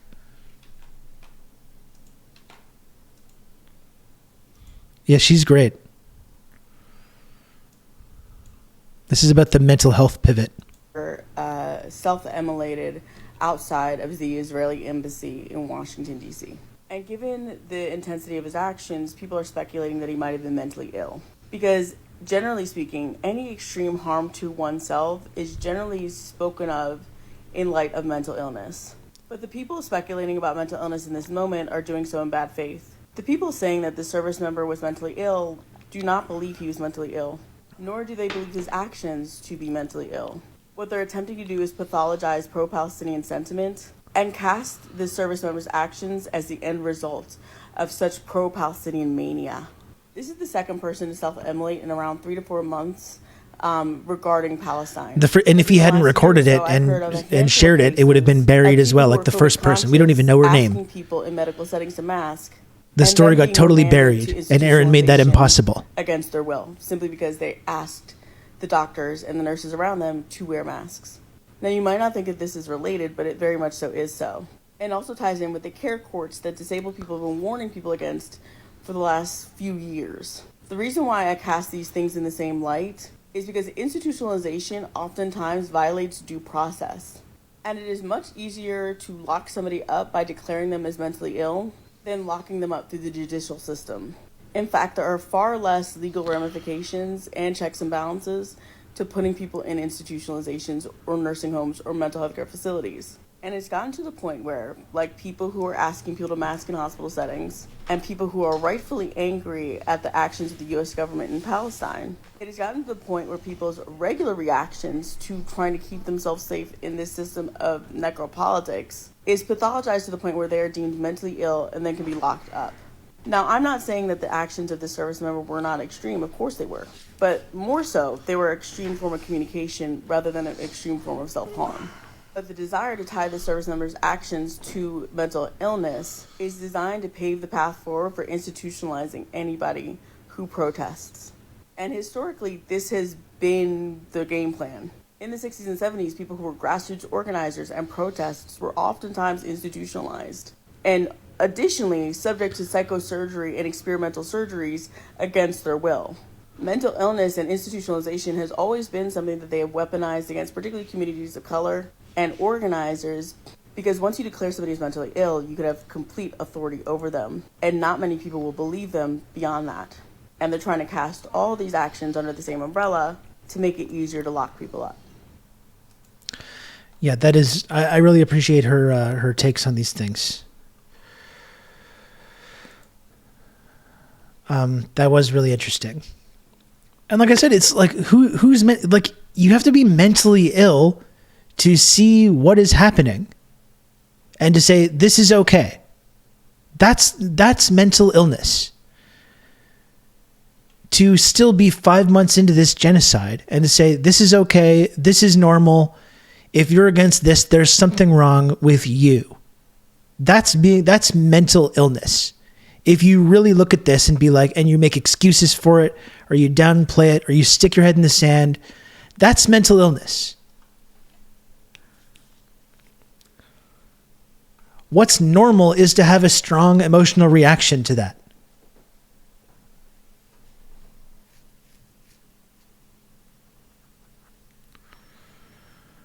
Like, it's normal to see what's happening and to say, this is not okay.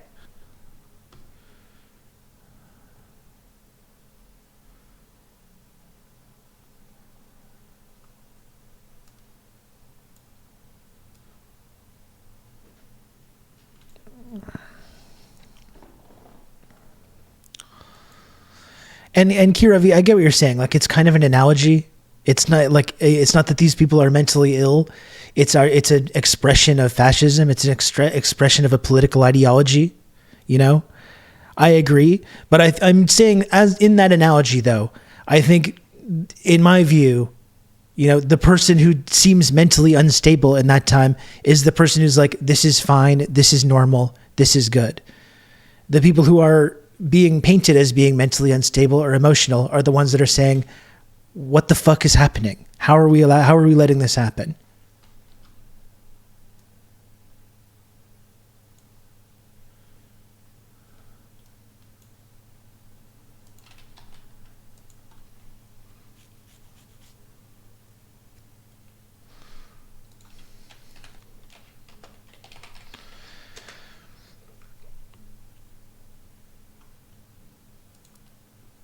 Yeah, he was very clear. Here's this moment from this vigil for Aaron, where you had some veterans like throwing a dozen Iraq and Afghanistan veterans, including my husband Mike Preisner, burned their uniforms in honor of Aaron Bushnell's sacrifice, and called for active duty soldiers to protest and resist. And that's one thing as well. We saw how the media tried to downplay this. It almost like CNN had to be like forced to actually talk about. You saw that there was that initial push to try and divorce what Aaron did from any kind of context, or like to express it in that way. This kind of like mental illness conversation to talk. Oh, he was radicalized by the Israel-Palestine conflict, and to take away what he actually said. And there was this effort on the part of the media to try and suppress that as much as possible. Some of these media institutions eventually had to started to talk about it because they were kind of forced to, which is exactly why I think, not to speak for him or anything, but it seems like a large reason for why he did what he did. You got to wonder, though, if it's going to have the effect, a radicalizing effect on other people within the U.S. military establishment. Not to do what he did, but to resist from within these big structures.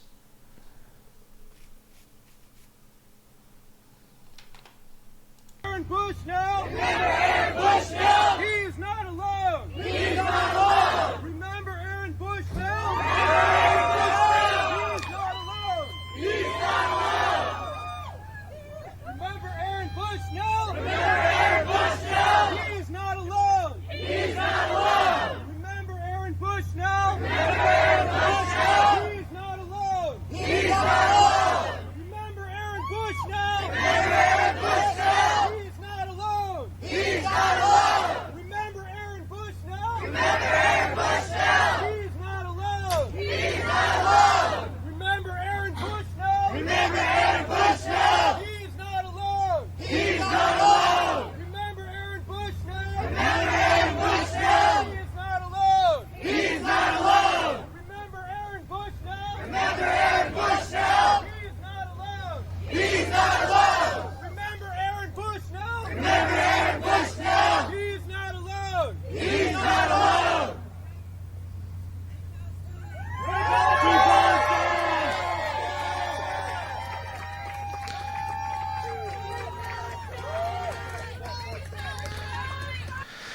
So yeah, I do wonder if this is going to have some kind of effect on people that are serving within these institutions to, again, not do what he did, but to resist within these structures. I will definitely never forget Aaron Bushnell for as long as I live. Like I really don't. And like I said, Aaron's not the victim. I'm certainly not the victim, certainly. And neither is Aaron. We don't want to center one person over the tens of thousands of victims, but I will still never forget what he did for my whole life.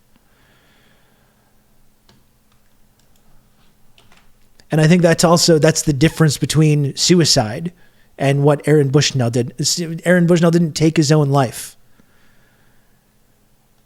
He didn't take his own life. He gave his life to try and wake people up, to do what he could to just wake people up. And that's the thing. That's why people don't understand it, because people can't understand this idea of being willing to die for something, to die the most excruciating death you can possibly imagine. Which is crazy. It's crazy to me as well, because like this is what we ask people in the military to do. We don't say that they're mentally ill. We glorify people in the military as heroes when they die for the cause of increasing profits for weapons manufacturers and shareholders. And we call them heroes. You can count on me. You're going to have good old Rob to talk you through all this. And that's Aaron died for a cause. It wasn't to increase the profits of weapons manufacturers. Through all this. It was to wake people up. You can count on me. You're going to have good old Rob to talk you through all this. Thanks, Anon, for 5 gifted subs. I appreciate it. You can count on me. You're going to have good old Rob to talk you through all this.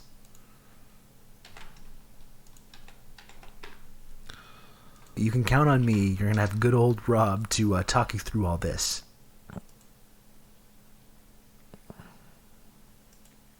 This is Democracy Now!, democracynow.org, The War and Peace Report. I'm Amy Goodman in New York with Juan Gonzalez in Chicago. A warning to our audience.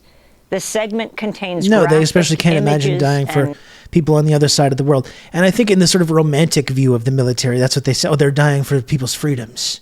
They're dying for our freedoms. They're dying for the freedom of the people in South Vietnam or the people of Iraq or Afghanistan, which we all know is total bullshit, you know? But I think sometimes they might tell themselves that to enhance or to buttress this kind of like narrative about the troops and dying and what they're dying for. You know, they're dying for imperialism. They're dying for profits. They're dying for domination and control. And Aaron literally did the thing that we tell ourselves that the military people do. He literally did die. He gave his life, sacrificed his life for people around the world that are undergoing one of the most depraved incidents of violence and mass murder and genocide that we've seen in our lifetimes.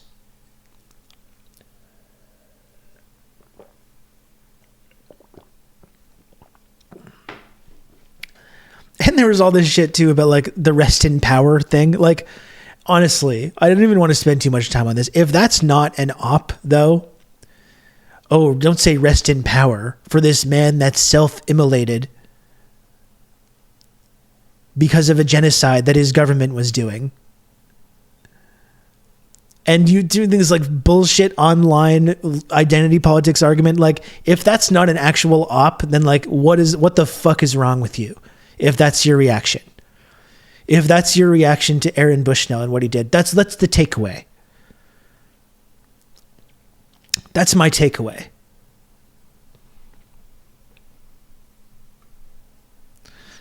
Like, we can't even, let's not even talk about that. It's just absurd.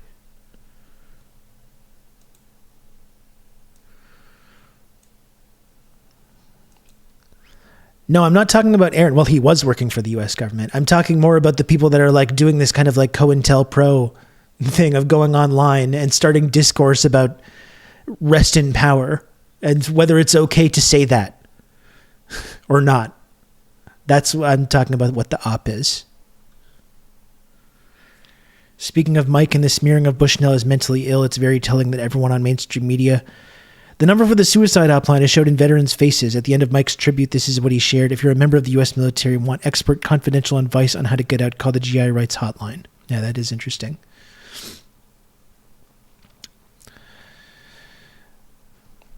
It's just so insulting, the suicide hotline.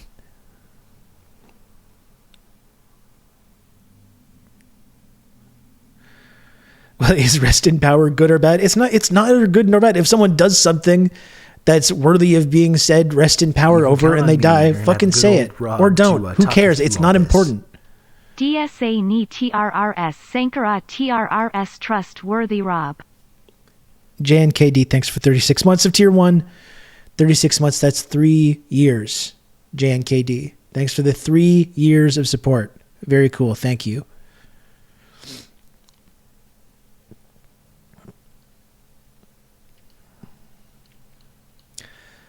Yeah, it is some COINTELPRO behavior though. And that's what I mean. It's like if it's not an actual op, then eventually just the op does itself. Like, you know what I mean? Eventually the COINTELPRO just starts doing it itself.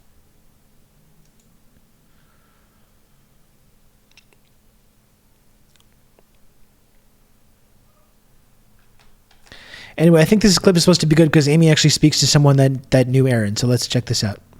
Descriptions.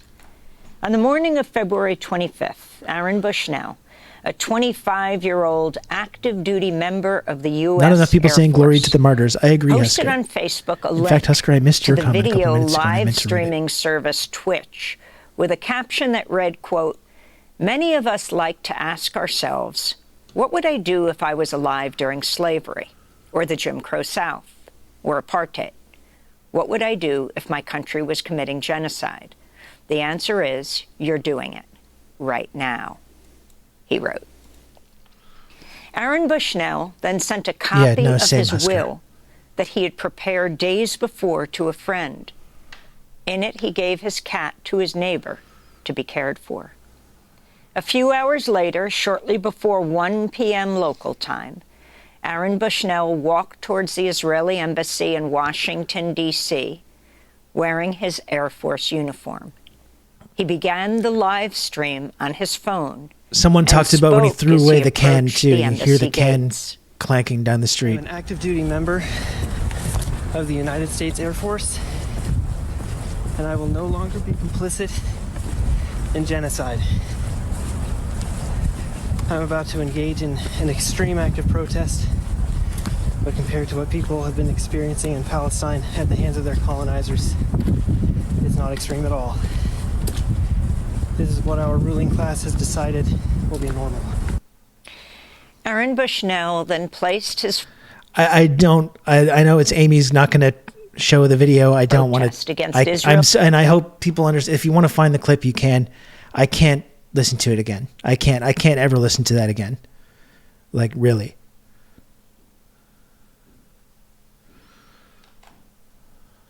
Israel's assault on Gaza made headlines around the world. Vigils have been held in his honor in Washington, D.C., here in New York, and San Antonio, Texas, and Portland, and elsewhere. Ali Abunimah, the founder of the Electronic Intifada, wrote on social media, quote, "Aaron Bushnell gave his life so that America would hear his message and the genocide. He kept calling free Palestine through intense, horrifying pain. He gave his life so people in Gaza might live. There's no greater love than that. I feel sadness and awe for this human being," Ali wrote.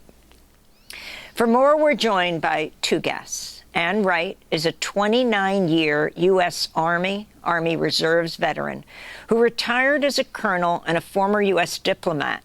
In March of 2003, she resigned. But did you independently confirm his motivations? She has since worked with the anti-war groups Code no way Pink of knowing. and Veterans for Peace. She is co-author of Dissent, Voices of Conscience. Her new essay for Common Dreams is headlined, "Why Would Anyone Kill Themselves to Stop a War?" on Aaron Bushnell and others. She's joining us from Hawaii. She resigned in 2003 over the war in Iraq. And joining us from Southfield, Michigan, is Levi Pierpoint, who was a friend of Aaron Bushnell. They met at basic training. Yeah, it's true, Bonsai Prince Buddy. This is one of the in San Antonio, in our Texas. cultural language. This like kind of self-sacrifice, exactly what Aaron did. We glorify that in movies, in our culture, in stories, going back centuries. You know, and people still don't understand. People still look at this and be like, he was unstable, he was mentally ill. It's the disconnect, the cognitive dissonance is just really incredible.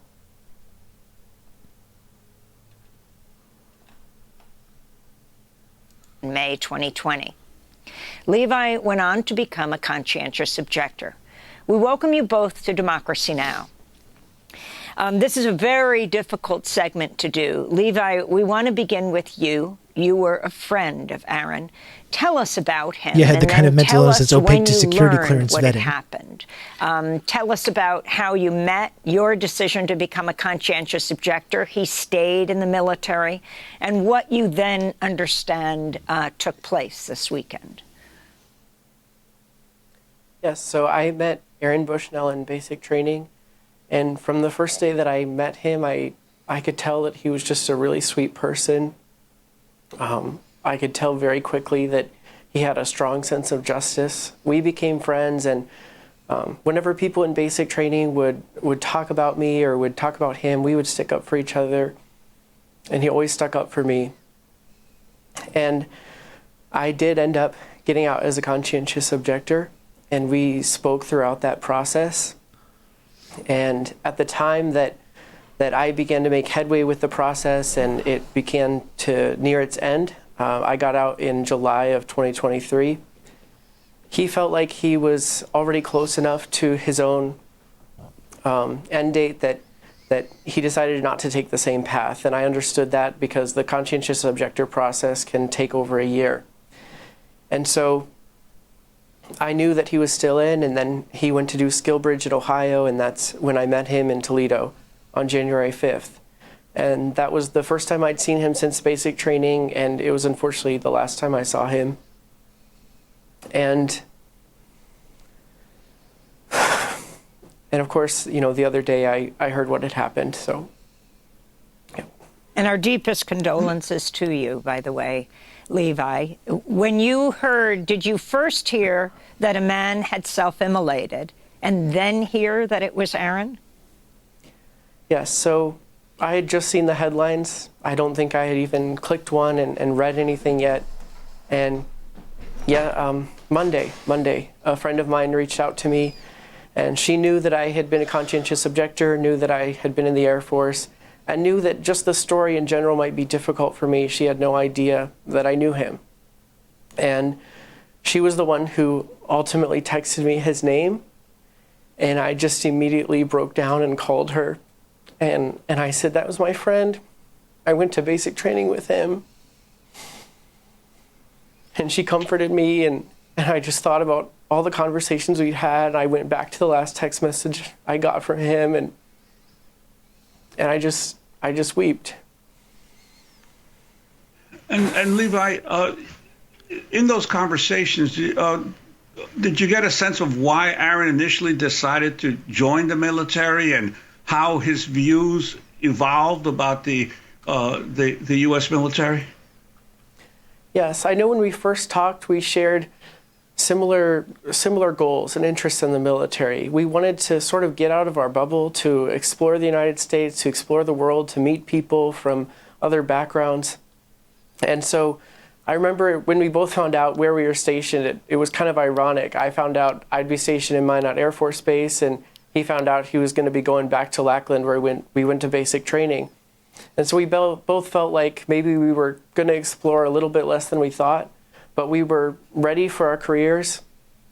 And I know that over the years, both of us shifted, of course, in our beliefs regarding war, largely because of what we saw in the military, largely because of the things that we learned because we were a part of it.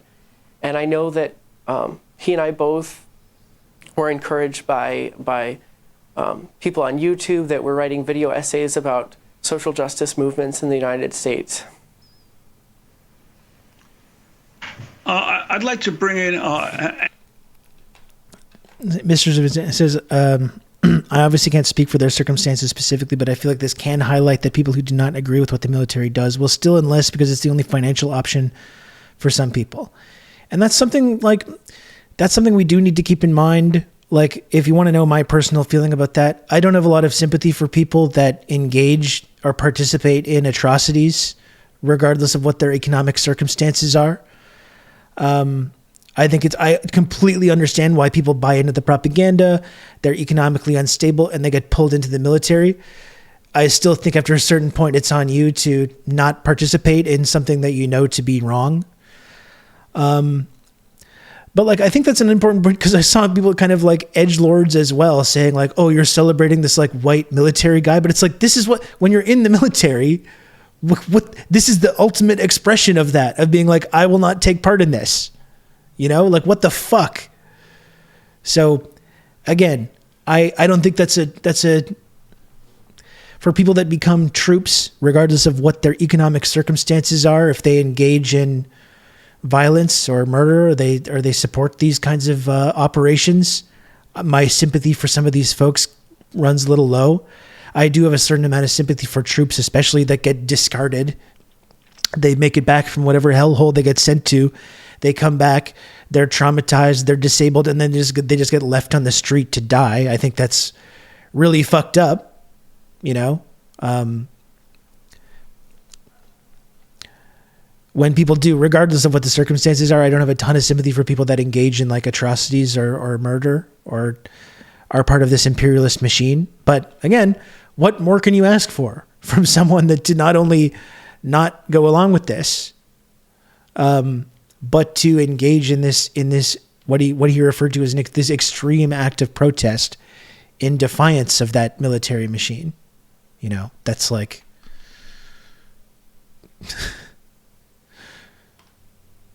It's hard to sit there and criticize that.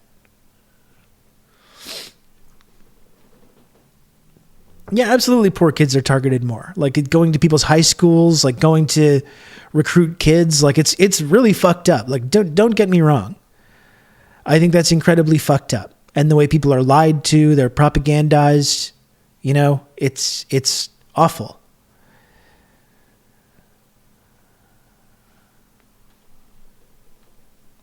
But like if you're economically unstable and you're lied to and brainwashed and propagandized and you go and kill a family or kill a bunch of little kids, you've still done the thing. You've still done the horrible thing, regardless of any of those circumstances.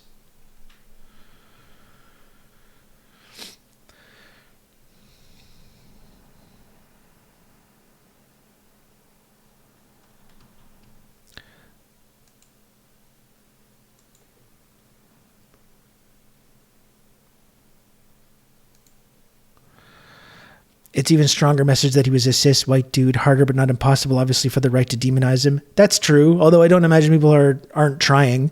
Like we were talking about in the chat a few moments ago, there is some evidence that he was at least online expressing some kind of like gender fluidity in certain people's Discords and Twitch channels and stuff like that. But I think it is true. Yeah, it's like this is the guy that conservatives say you're supposed to listen to, you know?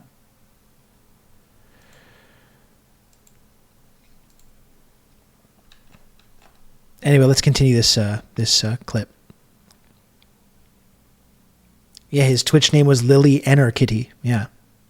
And right to the conversation, this issue of self-immolation, we've already had 2 now in protest of the war in Gaza, but you noted that during the Vietnam War, as many as 5 Americans self-immolated themselves in protest against the U.S. involvement in Vietnam. Wondering if you could talk about that. You wrote about that recently for Common Dreams. Yes, it's a sad situation for sure. I mean, our hearts go out to Aaron's family and Aaron's friends. And the same that's absolutely true, Matt. You know, 60 years especially ago, when we were kids, way less counter-hegemonic info out there. As the U.S. war we do all have an Vietnam innate sense of up, right and first wrong. We had an 82-year-old Quaker woman, Alice Hertz, committed suicide by self-immolation, and then followed about 6 months later by another Quaker, Norman Morrison, from Baltimore, who went to the Pentagon and set himself on fire, little knowing the place that he had picked at the Pentagon was right below where Secretary of Defense McNamara had his office. And apparently his self-immolation had a strong effect on McNamara, although he didn't stop the war initially, but it did have an effect on him personally and on his family. And then followed by young man in first in New York at the UN Plaza. So yes, there were 5 people that burned themselves to death over a political decision of the United States to go to war. And so now we have, 60 years later, we have 2 people in less than 3 months who have done the same, I would say, courageous act of taking their own lives to bring the attention of the American public and the world to what the United States is complicit in, which is the Israeli genocide and U.S. genocide of the Palestinians in Gaza. I just wanted to go through a few more of those examples in history that sent shockwaves through multiple conflicts. You had Thich Quang Duc, a monk who drew attention to the treatment of Vietnamese Buddhists by the government. And then Mohamed Bouazizi in Tunisia, who sparked the Arab Spring when he set himself on fire. This was before Egypt, and that sparked the uprising in Tunisia. Maliki Richter, a musician who called for an end to the U.S. invasion of Iraq. Pro-Palestine protester also self-immolated outside the Israeli consulate in Atlanta in December, but we don't know her name. It hardly got any attention. And there's been a whole debate in the media right now.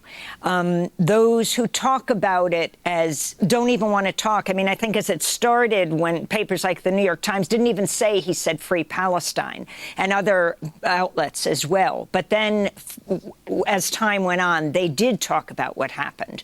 But the whole issue of going into a debate about mental illness and not wanting to encourage something like this versus you hear someone like Ali Abu Nima talking about Aaron's incredible bravery. Your thoughts? Well, it is incredibly brave. And a person, there's no evidence at all that Aaron had any sort of mental illness. He was a very conscientious person who saw what the U.S. was doing in his position in the U.S. military. And one might say, a kid with that shit. He's not the first person to have committed suicide over what the United States has been doing.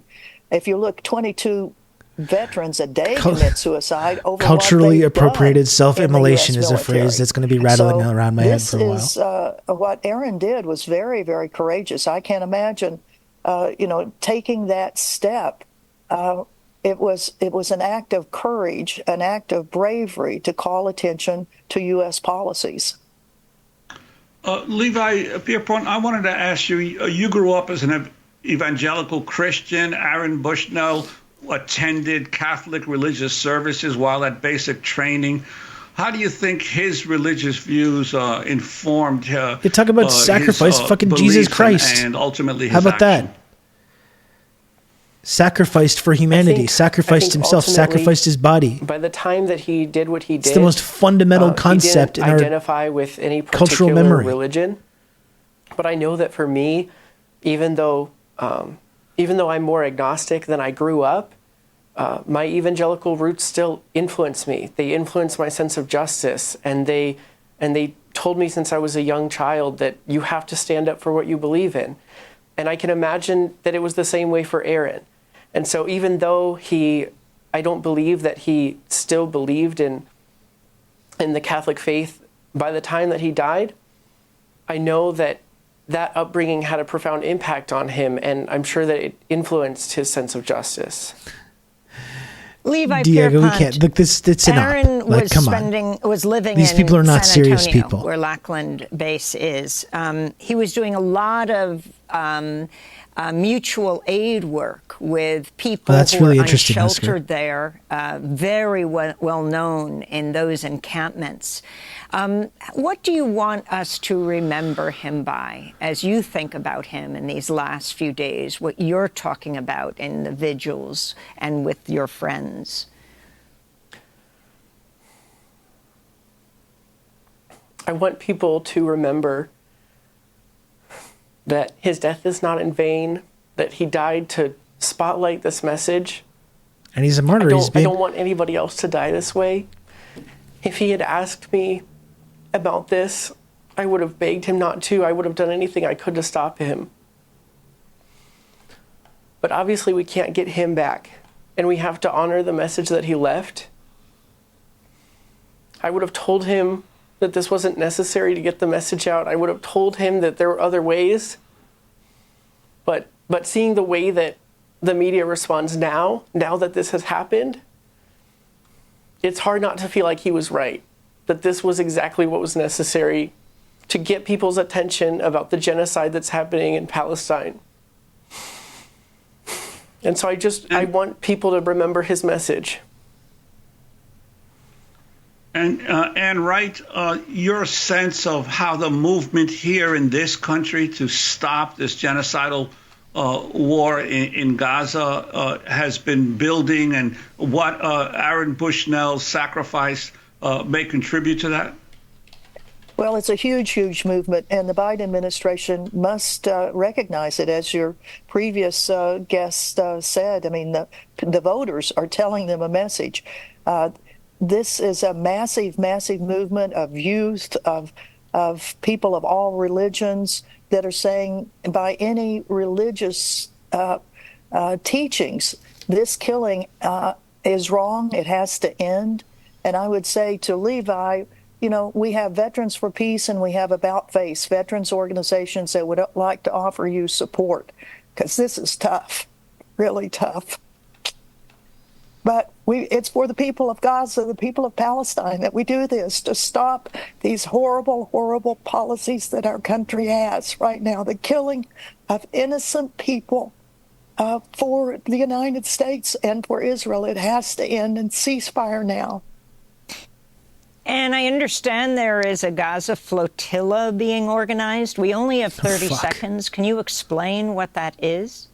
Yes, we need to take action. I mean, right now there's lots of talk. There are trucks that are stalled all over northern Egypt, and our Gaza flotilla movement, we are going to be doing something soon, and we will let you all know, pardon me, as soon as we get the plans for... And anyone that takes part in that, to be clear, is putting themselves in mortal danger, because we remember what happened on the last Freedom Flotilla in 2010, which is, again, the incident that radicalized me on this whole issue.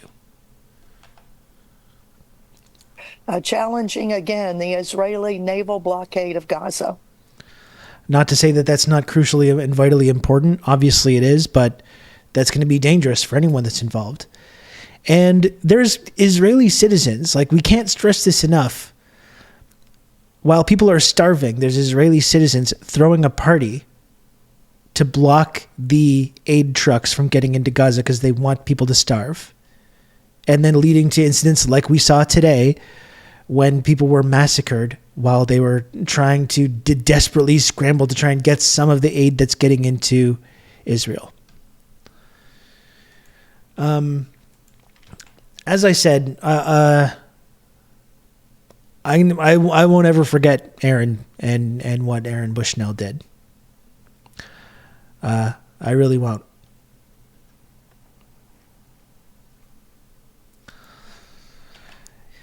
You know, another image that's going to stay in my mind?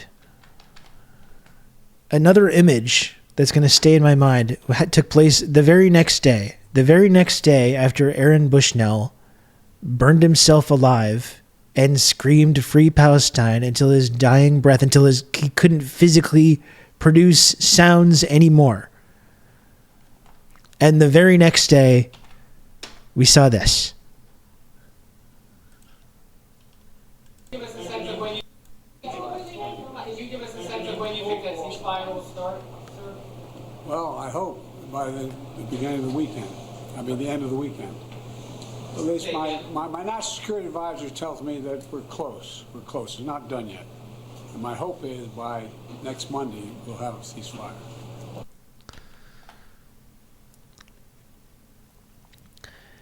This fucking 90,000-year-old man sucking down an ice cream cone, saying, maybe we're going to have a ceasefire by Monday, Jack. First time he said ceasefire. Well, no, because they've been talking about this a little bit, but they've been saying it's like a 2-month pause. that's also totally reliant on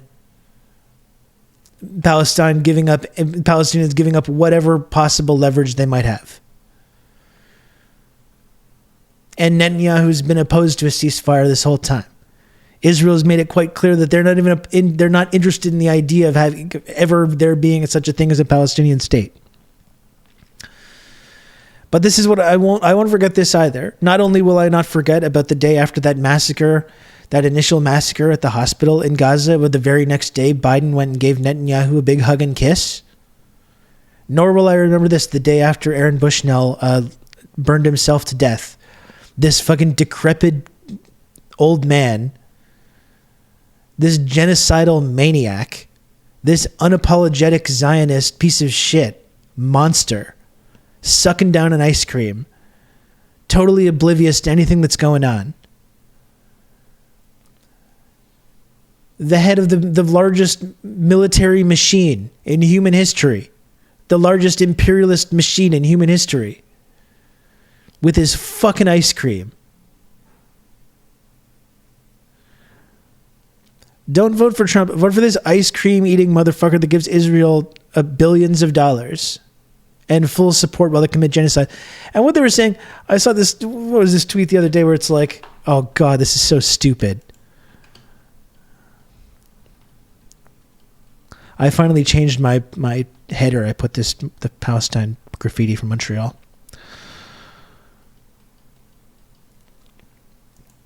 Like, this is insane. The Biden administration will give Israel until mid-March to sign a letter that provides assurances that it will abide by international law while using U.S. weapons and allow humanitarian aid into Gaza. By mid-March, maybe will you sign a letter that provides assurances that you're going to abide by the law. Almost 6 months into this mass murder. Who knows how many tens of thousands of people have killed now? Because, like, for sure now it's being underreported. For sure the actual death tolls of, like, everyone that has died, to say nothing of women, children, whatever. For sure now it's underreported, the actual numbers. Oh, maybe next month we might get them to sign a letter that says they're going to follow the law now. Like, are you fucking kidding me? Yeah, please stop. We'll give you, I'll tell you what, Jack, this is Biden's brilliant negotiating style. I'll tell you what, Jack, you get another month to kill kids with total impunity. Then we're going to have to maybe think about knocking it off. Maybe. If you could just please do that, please.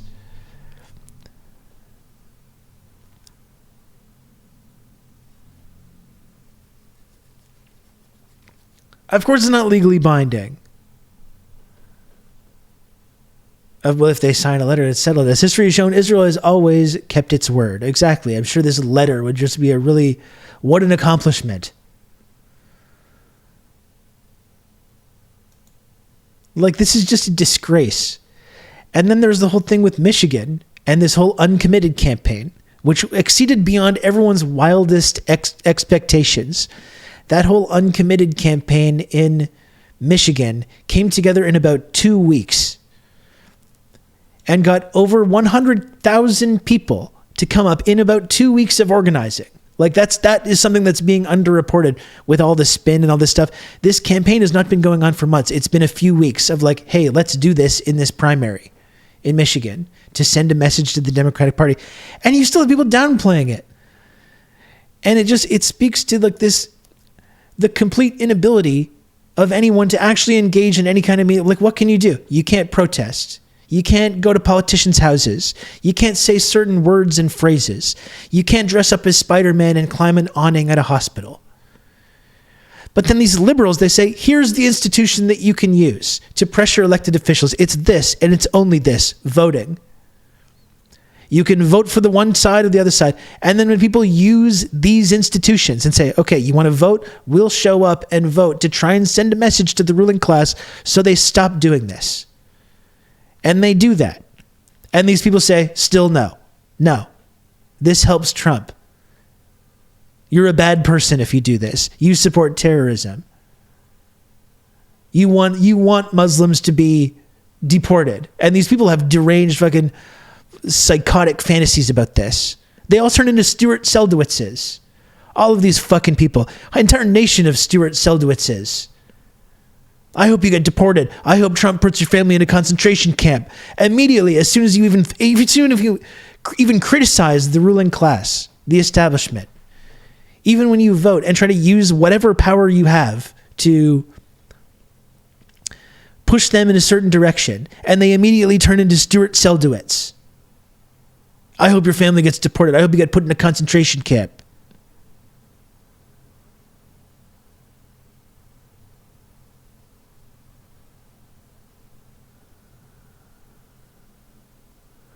I forget who tweeted it, but right before the primary, someone posted, Dems will be saying the most Islamophobic shit after this. And immediately someone posted, if you don't vote for Biden, you're voting for terrorists. I mean, it's an observation that I've made and a lot of other people have made as well. The whole idea that we moved on from like the whole post 9/11 Islamophobic mentality. It kind of went away for a little while as we tried to do this pivot to Asia, and it was right under the surface. And as soon as this happened, it all came right back for both liberals and conservatives.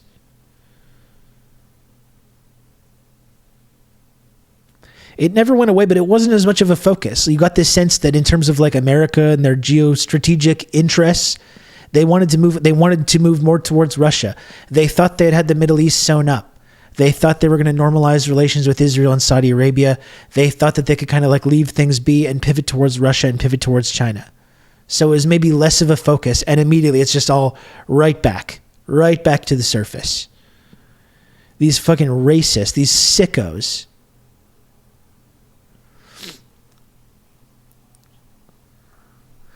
But that's amazing, like a primary campaign that doesn't even impact the general election because this helps Trump. No, not like this.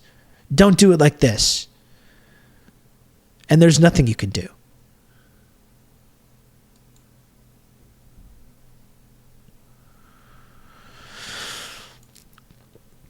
If you're Canadian, don't forget to let International Development Minister Ahmed Hassan know that what you think of the airlift plan to help Gaza. Fine print. Not an actual airlift. Yeah. And we're also cutting funding to UNRWA because of some complete fucking bullshit lie for which there's no evidence. Immediately cut funding to UNRWA while this genocide's going on.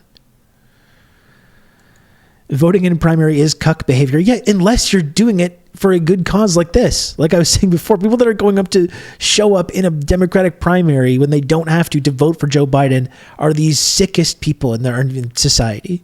Absolute sicko, brainwashed cultists, just as much as the worst Trump fanatic or worst Fox News viewer.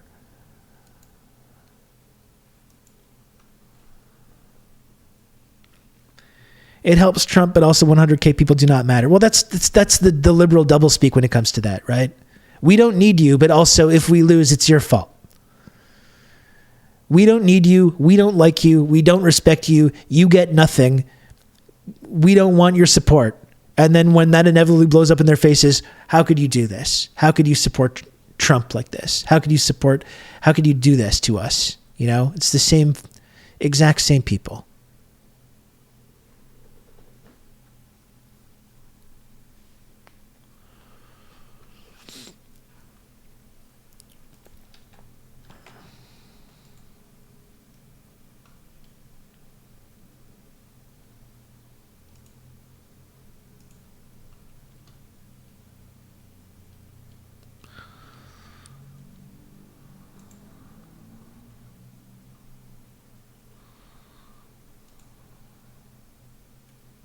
Yeah, it's that fascist, our enemy is strong and weak at the same time, for sure. It is. It's the complete, like, playing with facts and language and reality that fascists do.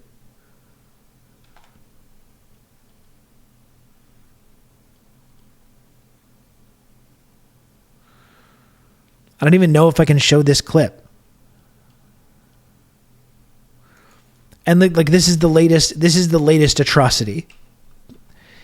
It's been whatever 5 months of different atrocities, and this is the latest.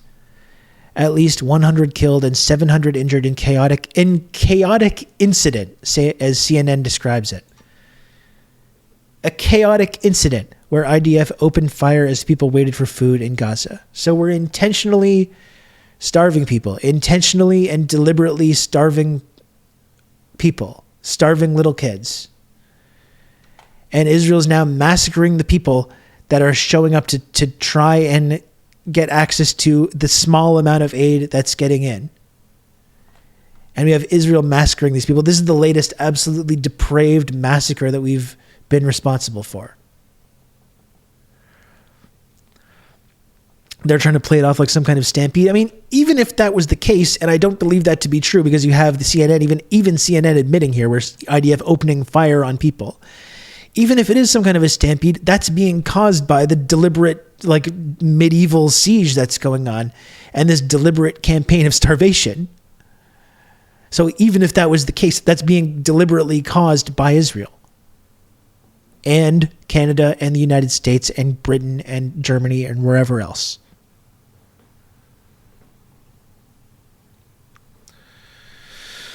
Like, there's another clip here of Quds News Network showing this, and like showing actually like a cart of corpses.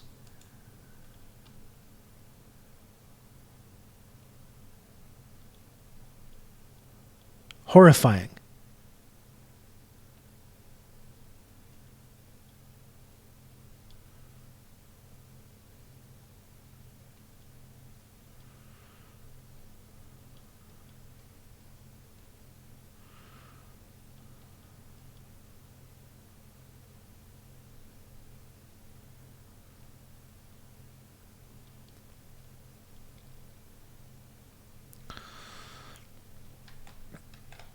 Just seeing what else I can find on this incident here.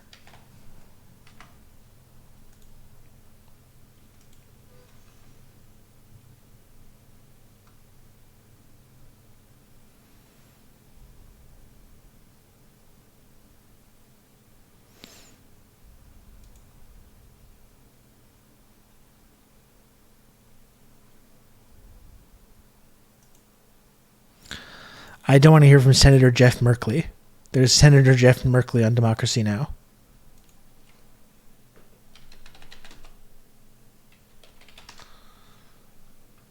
I don't want to hear from any fucking Democrat about this.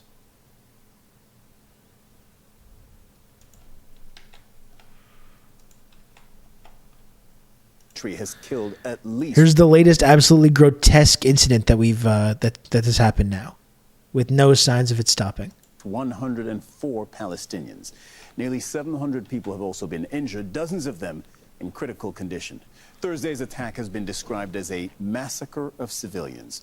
Hundreds of starving Palestinians had gathered to collect food aid when they were attacked. Israel's army says its soldiers were forced to open fire because they felt threatened by the crowds. They always feel Michael threatened. Apple explains how it all. Notice the same language between Israel and cops domestically. In the early hours of the morning, thousands of people flocked to Al Rashid Road, southwest of Gaza City, desperate for aid. Aerial footage released by the Israeli military shows crowds gathering around what looks like several aid trucks. By the time the sun rose, the extent of what happened was clear. The dead and the dying lying side by side, gunned down by Israeli fire. The Israelis just opened random fire on us, as if it was a trap. Once we approached the aid trucks, the Israeli That's so depraved. You starve people, almost as if it was a trap, he said. It's the most depraved fucking thing I can ever imagine. You're starving people, you put food there, and people come to the food, and then you just start picking them off. Like, what the fuck? How is this still being allowed to continue? It's insane. It is insane to me. And we wonder why someone like Aaron Bushnell decides this is what I have to do. Like, we wonder, because this is the effect that it has on your mental state.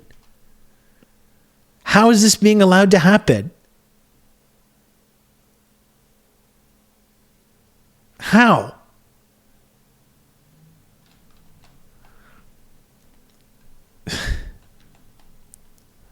And there was that clip, we can watch it. I think it was from not John Kirby, but the other fucking banality of evil dipshit in the State Department saying, like, we can't control what other countries do. We can't control what Israel does.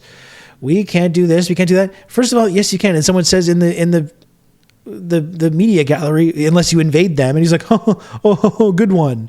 But that's what the fuck, like any other country, if an official enemy state of the United States was doing this, they would be invaded, so they would, and that would be the justification. If Syria was keeping 2 million people in a concentration camp and engaging in this mass murder campaign that we've seen of the last 5 months, that would be used for justification to put boots on the ground in Syria once and for all.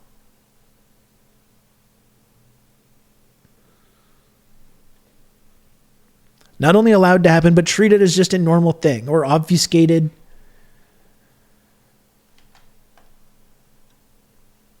Like, Jesus Christ.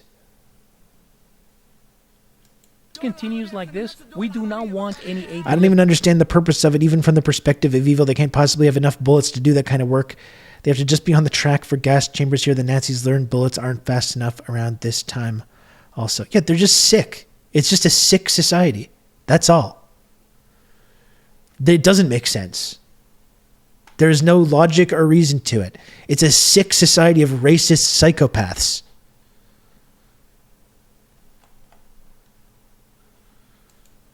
At all.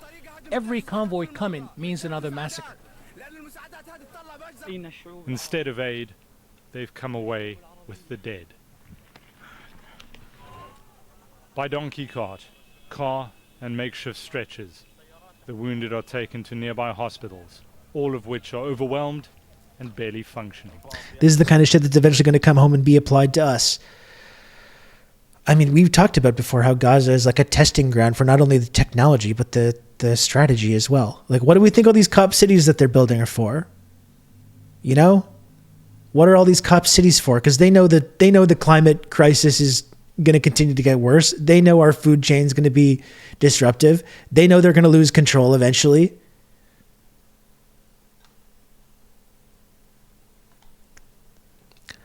Again, I don't want to center ourselves or the possible threats of violence to ourselves when this is going on, but this is it. Like, it's not going to be just Gaza.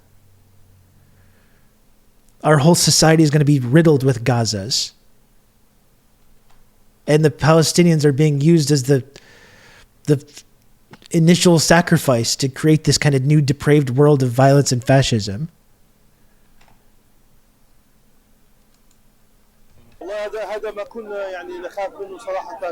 This is exactly what we have been warning about, the hospital being out of service amid this massive influx of patients. We are operating on batteries. Most of our victims are in critical condition, which requires urgent surgical intervention. But the hospital is without operating rooms. I stand helpless. We are simply administering first aid treatment only. The Israeli military says its forces opened fire when troops felt threatened, while a spokesperson for the Israeli government says Palestinian drivers plowed into the crowds when the trucks were overwhelmed, but neither has provided evidence. One of the survivors says bodies are still lying on the streets where they were gunned down. As soon as the aid trucks entered, the Israelis started shelling and shooting everyone who was on the road. They opened fire randomly, killing innocent men and women in cold blood. There was gunfire, snipers shooting, tanks shelling, and drones. Palestinians are left with few options: starve to death slowly, or risk losing their lives collecting aid. Mike Lappel, Al Jazeera. As some of the people injured in the attack were taken to Al-Shifa Hospital in Gaza City, this is the scene that staff member Dr. Jadala Al-Shafei described to us. No, a society that acts like this has no right to exist. No, it doesn't. There are really no Fuck words you. to describe the situation. It reminds us of the dark scenes from the Baptist hospital 4 months ago, where 500 people were killed in one Israeli airstrike. Since the early hours of the morning, the hospital has been flooded with dozens of dead Rob, you don't think Israel has a right to defend itself? You don't think Israel has a right to exist? No, I do not. Wounds and shrapnel in the head and upper parts of their bodies.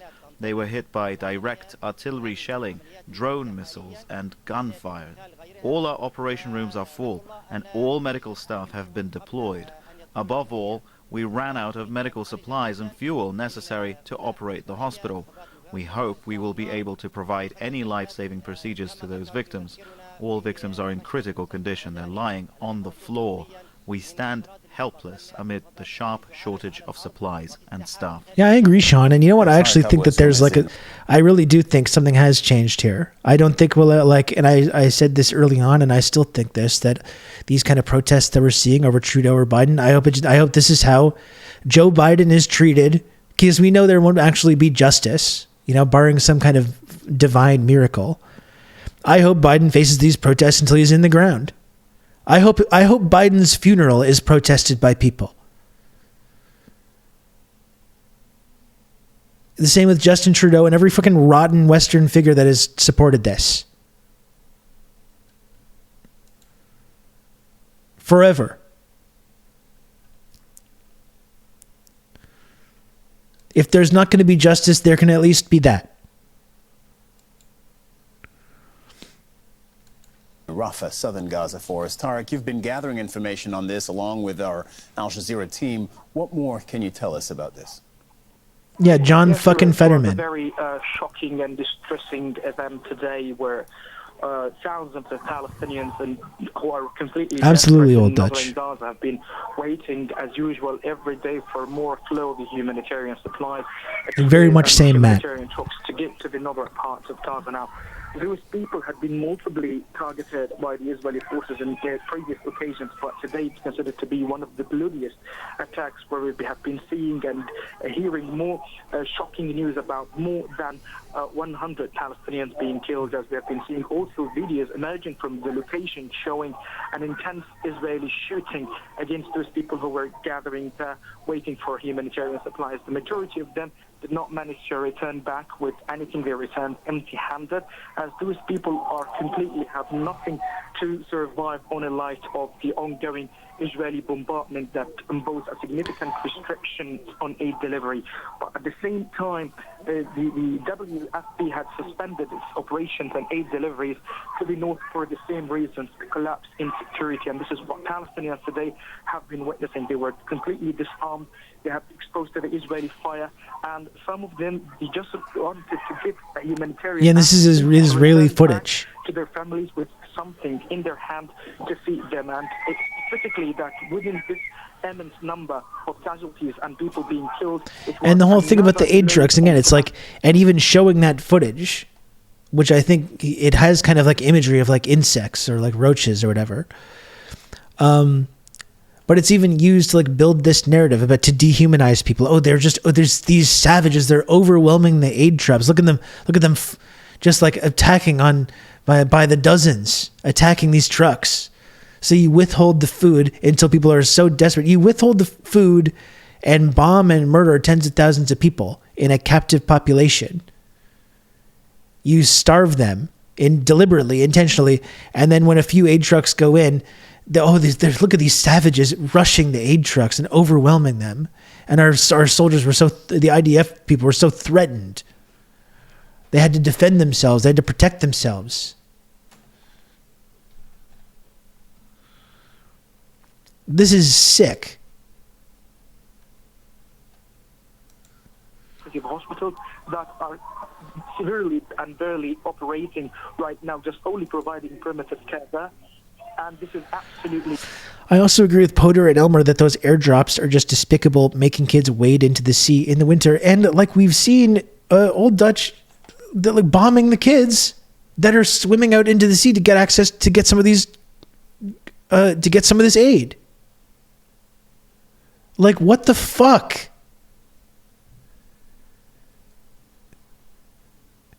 This truly is the most fucking depraved thing that we have seen in our lifetimes.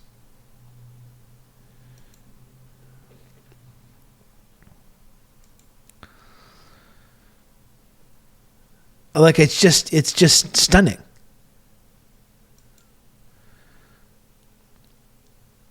I don't know what people are on about, but this started on October 7th. Well, yeah, it's like the idea that like there's plenty to talk about with October 7th, with the way that the New York Times has been exposed as being complicit in these lies about these mass rapes or whatever, which we've talked about a lot. So much of that is broken with the last couple of days with just how fucking evil that was. But the idea that you could see the violence that did happen on October 7th, there's way more going on with October 7th than what was initially reported. I don't think it's deniable that still, even with what we know about the lies that have been told, I don't think it's deniable that Hamas or whoever these other resistance groups did kill unarmed people in these kibbutzes on that day. But you really you look at the way that Israel has been behaving just over the last 5 months, if you haven't been paying attention historically, and you don't wonder why, and you don't maybe think that perhaps there's a reason people felt that was necessary. Perhaps there's a reason that people were so desperate after having been treated like this for their entire lives. Perhaps that's the reason that led to that incident. And instead, people act like it's the worst attack against Jews since the Holocaust. These are just anti-Semites. They were just anti-Semites. They were just killing Jewish people because they just don't like Jewish people. Divorcing it of all of this context of the last several decades.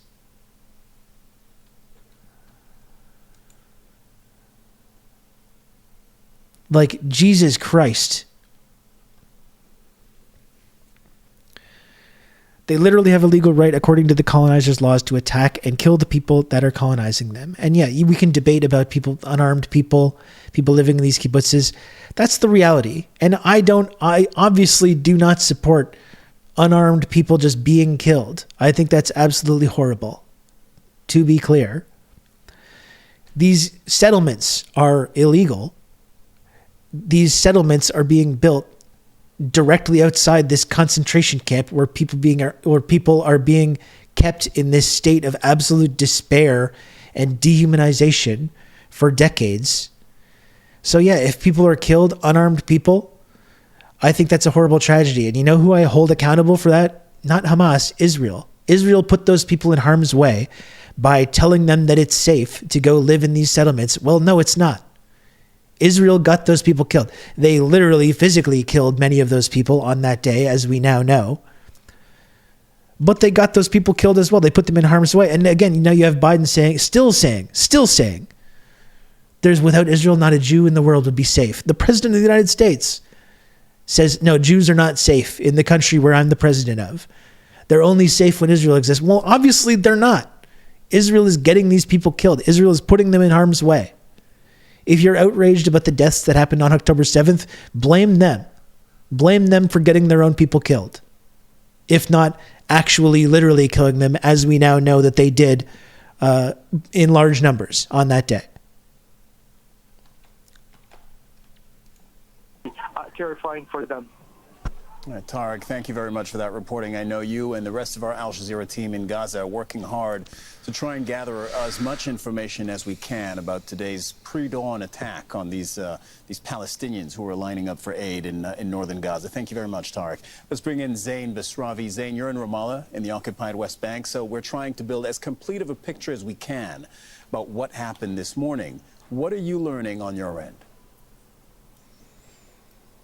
Well, the aerial footage that the Israeli military has released appears to show massive crowds swarming the few aid trucks that are able to deliver any kind of help to the besieged population of Gaza. The Israelis have put it out as a potentially reasonable excuse for why they felt threatened. The crowds were chaotic and out of control. They felt they had to open fire to protect their soldiers. But instead of being a reasonable excuse, what Palestinians are seeing is really an indictment of Israeli choices inside Gaza. The chaos and people will still say Gaza's not occupied. What? Gaza's not occupied. Israel left decades ago. Not control. Not acknowledging that they control what gets in and what comes out. Carry out their work. This chaos is a result of what they have done for the past 5 months, which is dismantle a society, dismantle services, urban centers in a land area half the size of New York, twice the size of Washington, D.C. To that point, the Biden administration, the U.S. White House, has actually asked the Israelis to stop targeting members of the Hamas-run civilian police force who who escort these aid trucks inside Gaza because they were warning of a, quote, total breakdown of law and order. And that is largely what we're seeing here. And to suggest that the Israelis had no choice, they were trying to protect themselves, Palestinians say, adds insult to injury. Yeah, no, I'm really thinking this, Dak. Doing the night vision, it looks, it's to dehumanize. Are near famine. These are UN statistics. 2.3 million people are relying on woefully inadequate food aid. And Oxfam has just put out a statement saying it is appalled by the reports of killing people in Gaza waiting for food aid. They say Israel's actions were deliberate, targeting civilians, and a gross violation of international humanitarian law and humanity. Zain Basravi reporting from from Ramallah, I beg your pardon. Thank you very much, Zain. And Bernard Smith is in occupied East Jerusalem. Bernard, how does Israel explain what happened this morning?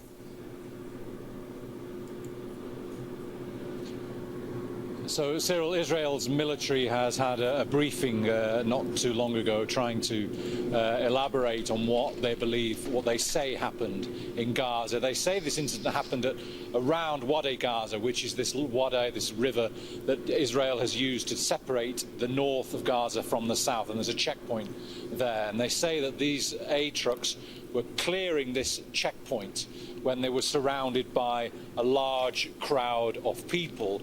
At that stage, the Israeli military said they didn't fire on anybody. Anybody who was killed in the crush or even run over by vehicles. And then the military says there was a second incident where once those vehicles had gone further north, people left behind approached the Israeli military, which they say it was in a threatening manner, and that is when the Israelis opened fire.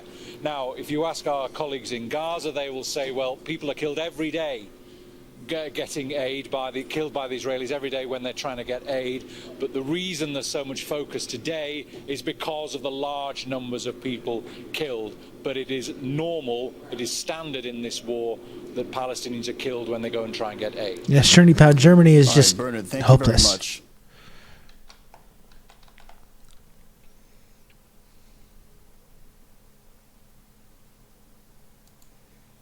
The attack on Palestinians seeking aid in Gaza earlier this morning. Let's see what Brandon has to say about this. Maybe he's going to be very stern. Talking about it, and specifically the effect that attack, that incident, could have on ceasefire negotiations. All right, let's go live to Washington, D.C. I'm joined by our White House correspondent, Kimberly Halkett. Kimberly, thanks for the scramble. I understand the U.S. president just made those comments publicly. What did he say? Yeah, well, first of all, what he said is that there are two competing versions of what has happened in terms of the account. Now, he didn't elaborate on what he said might be that alternate version of what he believes may have happened. So we're trying to determine what it is that the president exactly meant with regard to that. But he certainly seems to be suggesting that the account of what happened that led to the deaths of more than 100 people is... Everyone knows what the fuck happened. That there may be an alternative explanation. This may be the United States once again introducing some sort of excuse for the behavior of the Israeli soldiers. This, we're not entirely clear, but that does seem to be the suggestion. What he also is saying is that he is acknowledging that this will complicate negotiations. Oh, it's going to complicate it. And that leads to the other point that the U.S. president made as he approached Marine One on his way to the southern border of the United States. Look at him walking. Go take a nap, you old fuck. This guy's so fucking old. On comments he made earlier in the week when he suggested that a temporary ceasefire, one that many had hoped would last weeks, could be reached by the end of the weekend, possibly Monday. Yeah, exactly. The ceasefire he floated the day before voting in Michigan isn't happening, that he announces the day after. Yeah, what do you know? Everything that happens seems to be some fucking mystery. Well, that's it. When your brain is just pudding and you still think that it's totally acceptable to just take whatever Israel says at face value, then that's it. Oh, it's just a total mystery. Like, I was looking at this story about the mass rapes that we've talked about and the way that that's totally falling apart. We looked at the New York Times piece. We saw Ali Abunimah and others in the gray zone and other outlets, and now The Intercept digging into that and talking about how and why it's wrong. But again, we knew it was wrong that day. We were right here together on this show. And it was the day after that one ceasefire ended, right? And then the moment the violence continues, we get this story about mass rapes on October 7th. And we knew it was true because we fucking understand that these are always lies every single time. You don't have to. I appreciate the investigations are taking place. Believe me, I'm happy people are doing the work and exposing the New York Times and exposing these lies and exposing like this Zaka group, which has spread a lot of these like atrocity ideas and narratives, including the beheaded babies thing.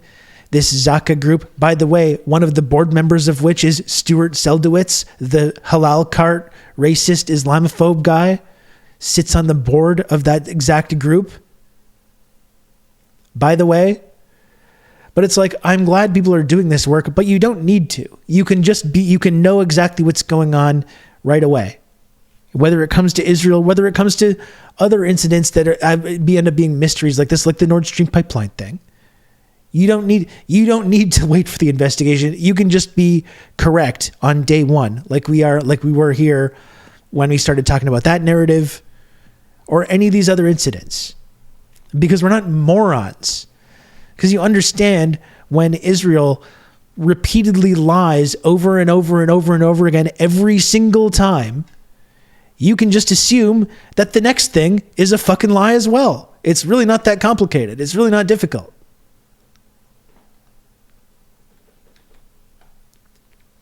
There we go. That's the liberal triangulation. And it is the theater of war. Yeah. Wag the dog shit. But yeah, you're right. How about we compromise? This is liberal triangulation. We get 3 days a week of ceasefire, 4 days of massacres. There we go. Who says no?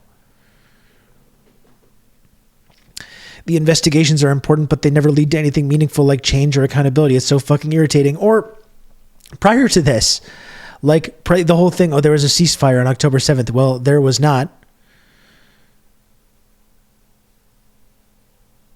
There was not a ceasefire. And one example of to show that there was not a ceasefire at all was the assassination of Shireen Abu Akleh, who the United States government said, we're very concerned about this. We're very concerned. We really care about freedom of the press. We're sure Israel didn't just assassinate. Israel said that there was a gunfight. Maybe it was a Hamas guy that shot her on accidentally or maybe on purpose. We don't know. We're going to look into it, though. There's going to be an investigation. Obviously, we can't just let Israel be assassinating unarmed journalists. And then, yeah, there's some investigation. Eventually, it's determined that Israel did, in fact, deliberately assassinate this journalist. And there's no response. There's nothing happens. Nothing changes. There's no consequences. There's nothing at all. And just like this case or this like the bullshit story about the mass roving Hamas rape gangs, we just knew we knew what was the real story as soon as it broke. Because we have functioning brains and we remember recent history. It's really not difficult. Like, I'm not some brilliant geopolitical analyst. I'm not. I have basic pattern recognition. That's how I'm able to be right about these kinds of incidents on day one, instead of getting fucking fooled by this like fog of war propaganda bullshit.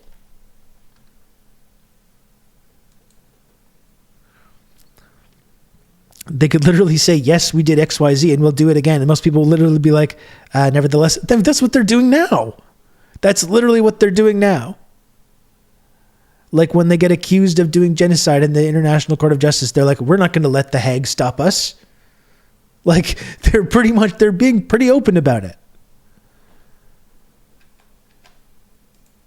Now the U.S. president walking those comments back, saying that hope springs eternal and it may not be by Monday. Now, there are a number of reasons that why the president may possibly be saying this. There, we know, have been suggestions and a lot of criticism here in the United States. Kill Panic, are you being serious or are you doing a bit? That the president was sometimes I don't know. Intimating that this could be progress in these negotiations. Also, this trope of the rapist brown hordes has been used to justify colonialism for like 400 years. Yes, Shirley Powell, and that's exactly what I pointed out on Twitter the day this story broke in the New York Times, because I'm not a fucking idiot. And I have a small amount of knowledge about history. And again, I'm glad that the investigations are going on, but like, you don't need to wait for an investigation. You can know what's going on right away. I am doing a bit. Okay, thank you. That's what I thought, but you never know with some of the sickos that show up in here. For political purposes. There was a key primary that happened here in the United States on Tuesday in the battleground state of Michigan, where there is a large Arab American population. And this would certainly seeing hope for some sort of breakthrough in these negotiations, and a temporary ceasefire would favor the president politically. So walking these comments now that battleground vote has happened certainly is not entirely surprising. But again, we have no way to ascertain that to be correct. This is purely speculation. All right, Kimberly Halkett, thank you. Again, thank you for the scramble. These are comments that the U.S. President Joe Biden made just a short while ago. Biden saying we may not get a ceasefire deal by Monday, walking back a comment that he himself... There's no ceasefire deal because Israel doesn't want to make a ceasefire deal. Only a few days prior. Kimberly Halkett reporting from Washington, D.C. Thank you.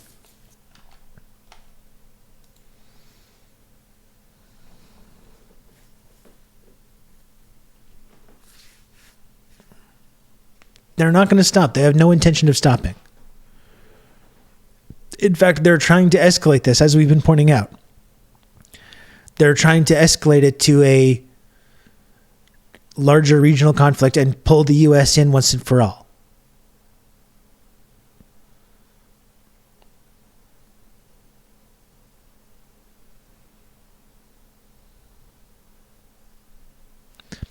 Have you talked about the New York Times article admitting the CIA was involved in Ukraine from the start? I don't recall what article. I mean, I think it would be funny to see that admission, considering that was just common knowledge.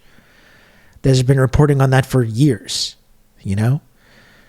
There was a story, I will never forget this, like 2 weeks before the invasion of Ukraine, there was a story in Yahoo News about the CIA training stay-behind militia groups in Ukraine, like prior to the invasion happening. There's reporting in like 2015 about Canadian and American intelligence being involved in Ukraine in like literally 6, 7, 8 years ago. So it would be funny now to be like, we think the CIA might have been involved in this. What?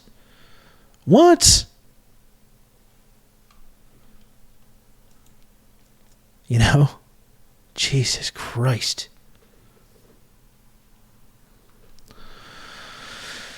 Oh. Unlimited Gladio operation since 1945. Exactly. It goes a lot longer beyond the last 10 years.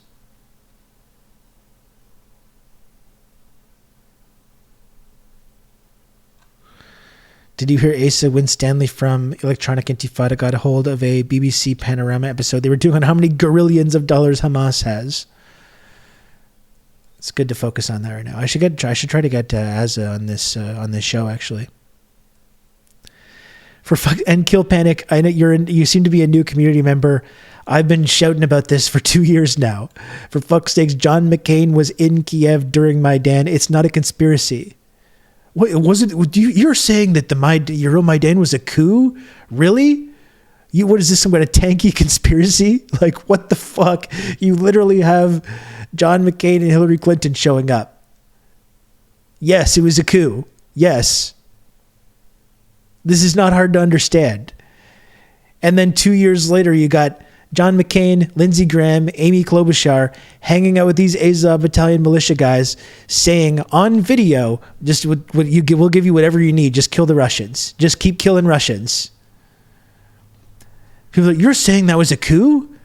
You're saying that was a proxy war? What? What is this conspiracy? Like, it's literally on video. It's insane. I don't know. There's recordings of Victoria Nuland just picking who the next leader of Ukraine will be. Yeah. We have covered all this. Kill Panic, you're a new, relatively new community member, but we've been talking about this. To talk you through all this. You blew it up. Maiden you all to heck. Human person, thanks for the 25 months tier 1. I appreciate it.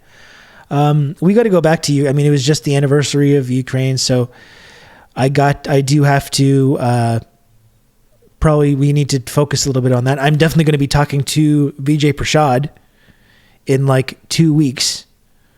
I believe it's March 13th. Vijay Prashad will be on this program, and it will be like he was on right before the invasion started, 1 year into it, and now 2 years into it. So I will be talking about that with Vijay Prashad in just a couple weeks. They've been reclaiming that Ukraine is winning again lately. Oh yeah, good. They're trying that old strategy. They've just moved the goalposts so much because now Ukraine winning is going to be, Putin only gets part of the eastern regions. we showed him. He's not, Ukrainian culture will not be extinguished. We still have Kyiv. We still have Western Ukraine. We've turned it into a fucking, we've turned it into a full Western colony for Western financial capital to totally cannibalize. We win. That's what they're turning into the Ukraine winning is going to be.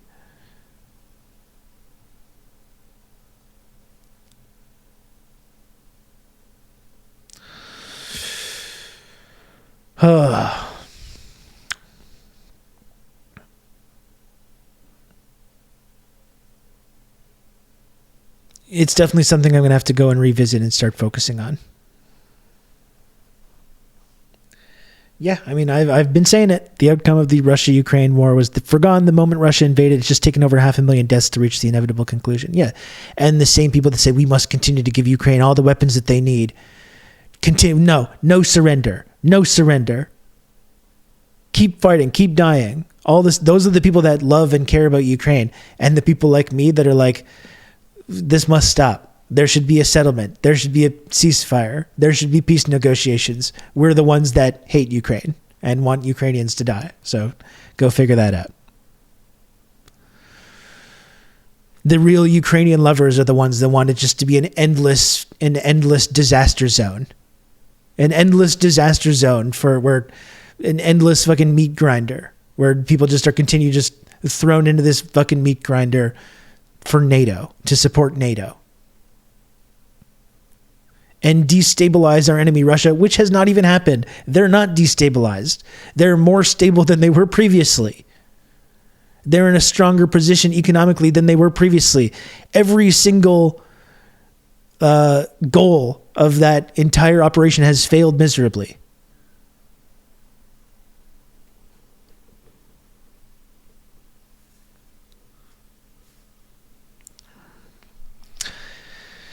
Anyway, we'll get back to that another day. I got to get going soon. I got to pick up my kid from school soon.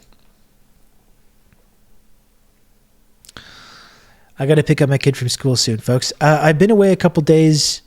I'm trying to get back to closer to where I was before, folks. So if you can... You've just become an elite member of the Friendship Triangle.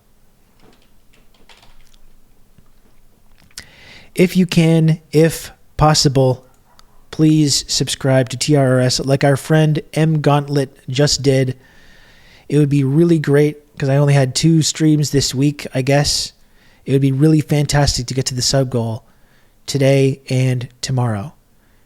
Thank you so much, M. Gauntlet, for the 5 gifted subs. I really appreciate it. And if anyone else can support the program, we're 6 measly subs away from the goal.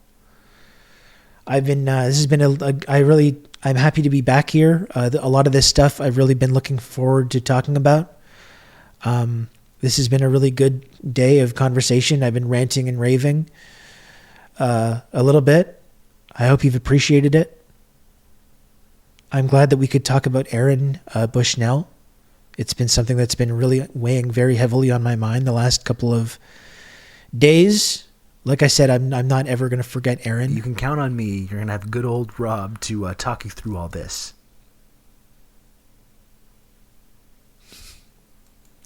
Why do anarchists only drink herbal tea? Because they believe that proper tea is theft.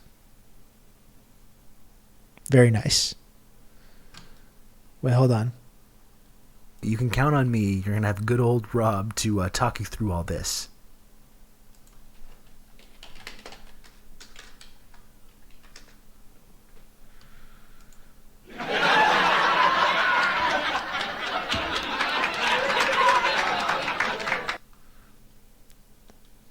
You can count on me. You're going to have good old Rob to talk you through all this. Anon, thank you for 2 gifted subs. I appreciate that, Anon, and thank you, Tekiero, as well for the gifted sub. Thank you for that. We're 3 little bitty subs away from the goal. That's what TRRS means. The Ranting and Raving Show. If you love ranting and raving, please subscribe. I like how I've started to say the TRRS community and that kind of stuff too. The Rob Russo Show community. That's what I'm doing.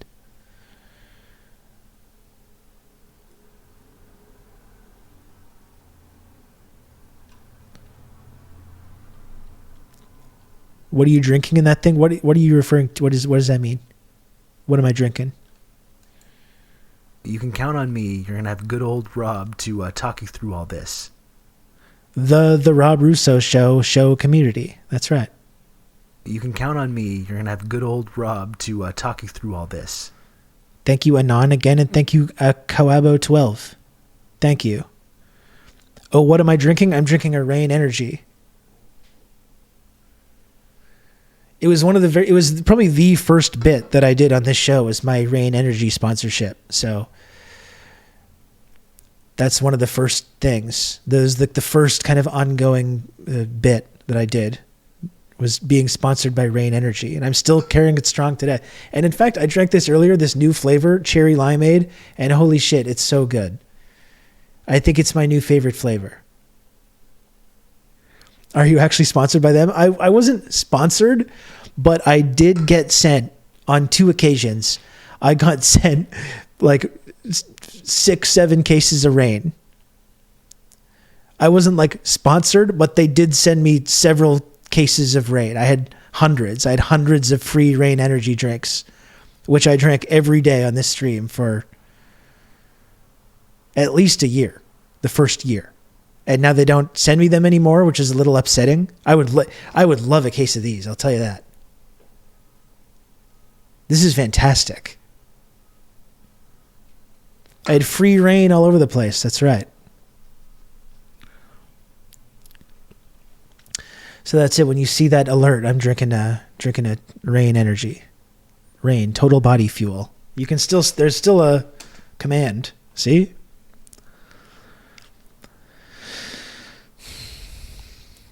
I'm about to go to the store after the stream and buy some. Honestly, like I give you my full recommendation of this product.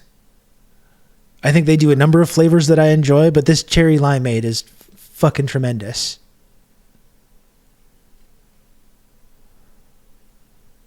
I'm sponsored by Monster Zero Ultra. Well, as you know, Marty, I do enjoy that product a lot as well. They've never sent me any for free, though, even though I think they should. You can count on me. You're going to have good old Rob to talk you through all this. Anon, thank you for another gifted sub. I really appreciate it.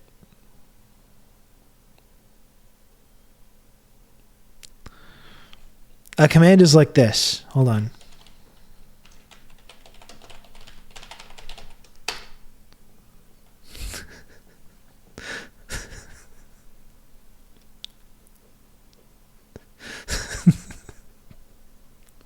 You can do fun little stuff like that.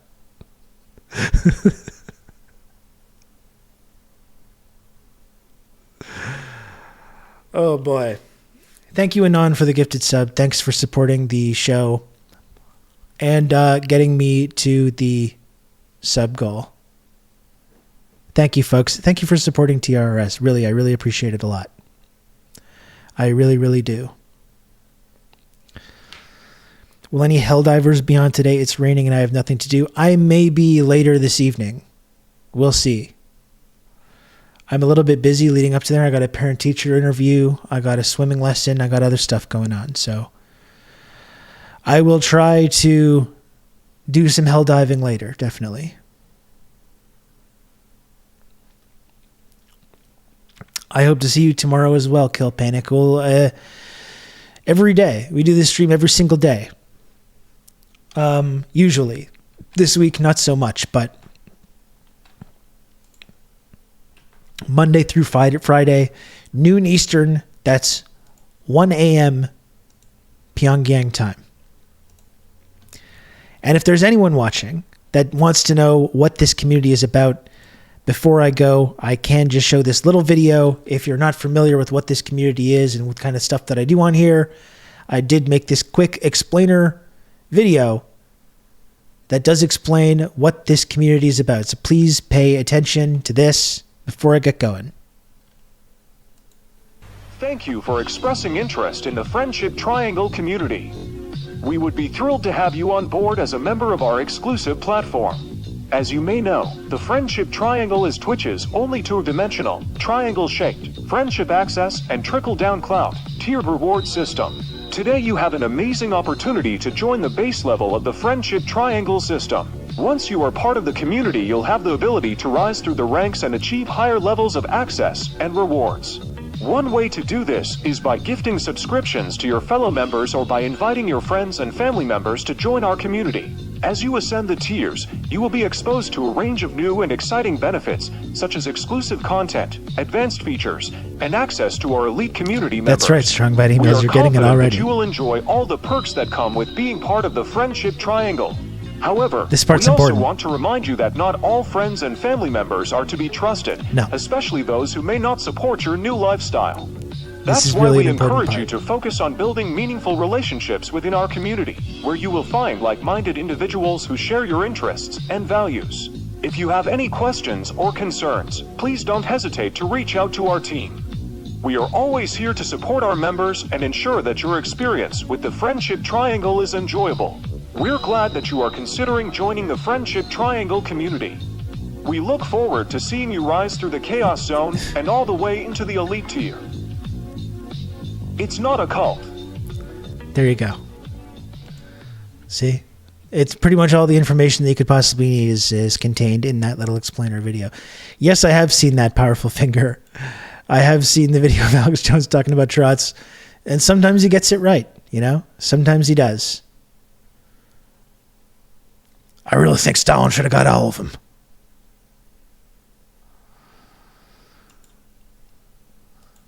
He was right to say it.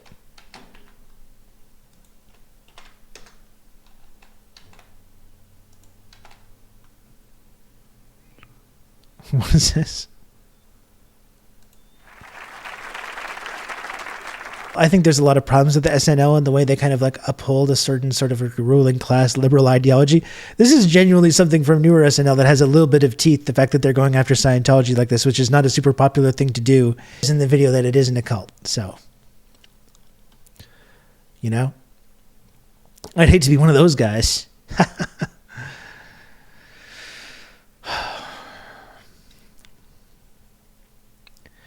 Anyway, I'll see you folks tomorrow, okay? Please give my regards to our friend Hildy. We love Hildy around these parts. I'll be back tomorrow, okay? Peace.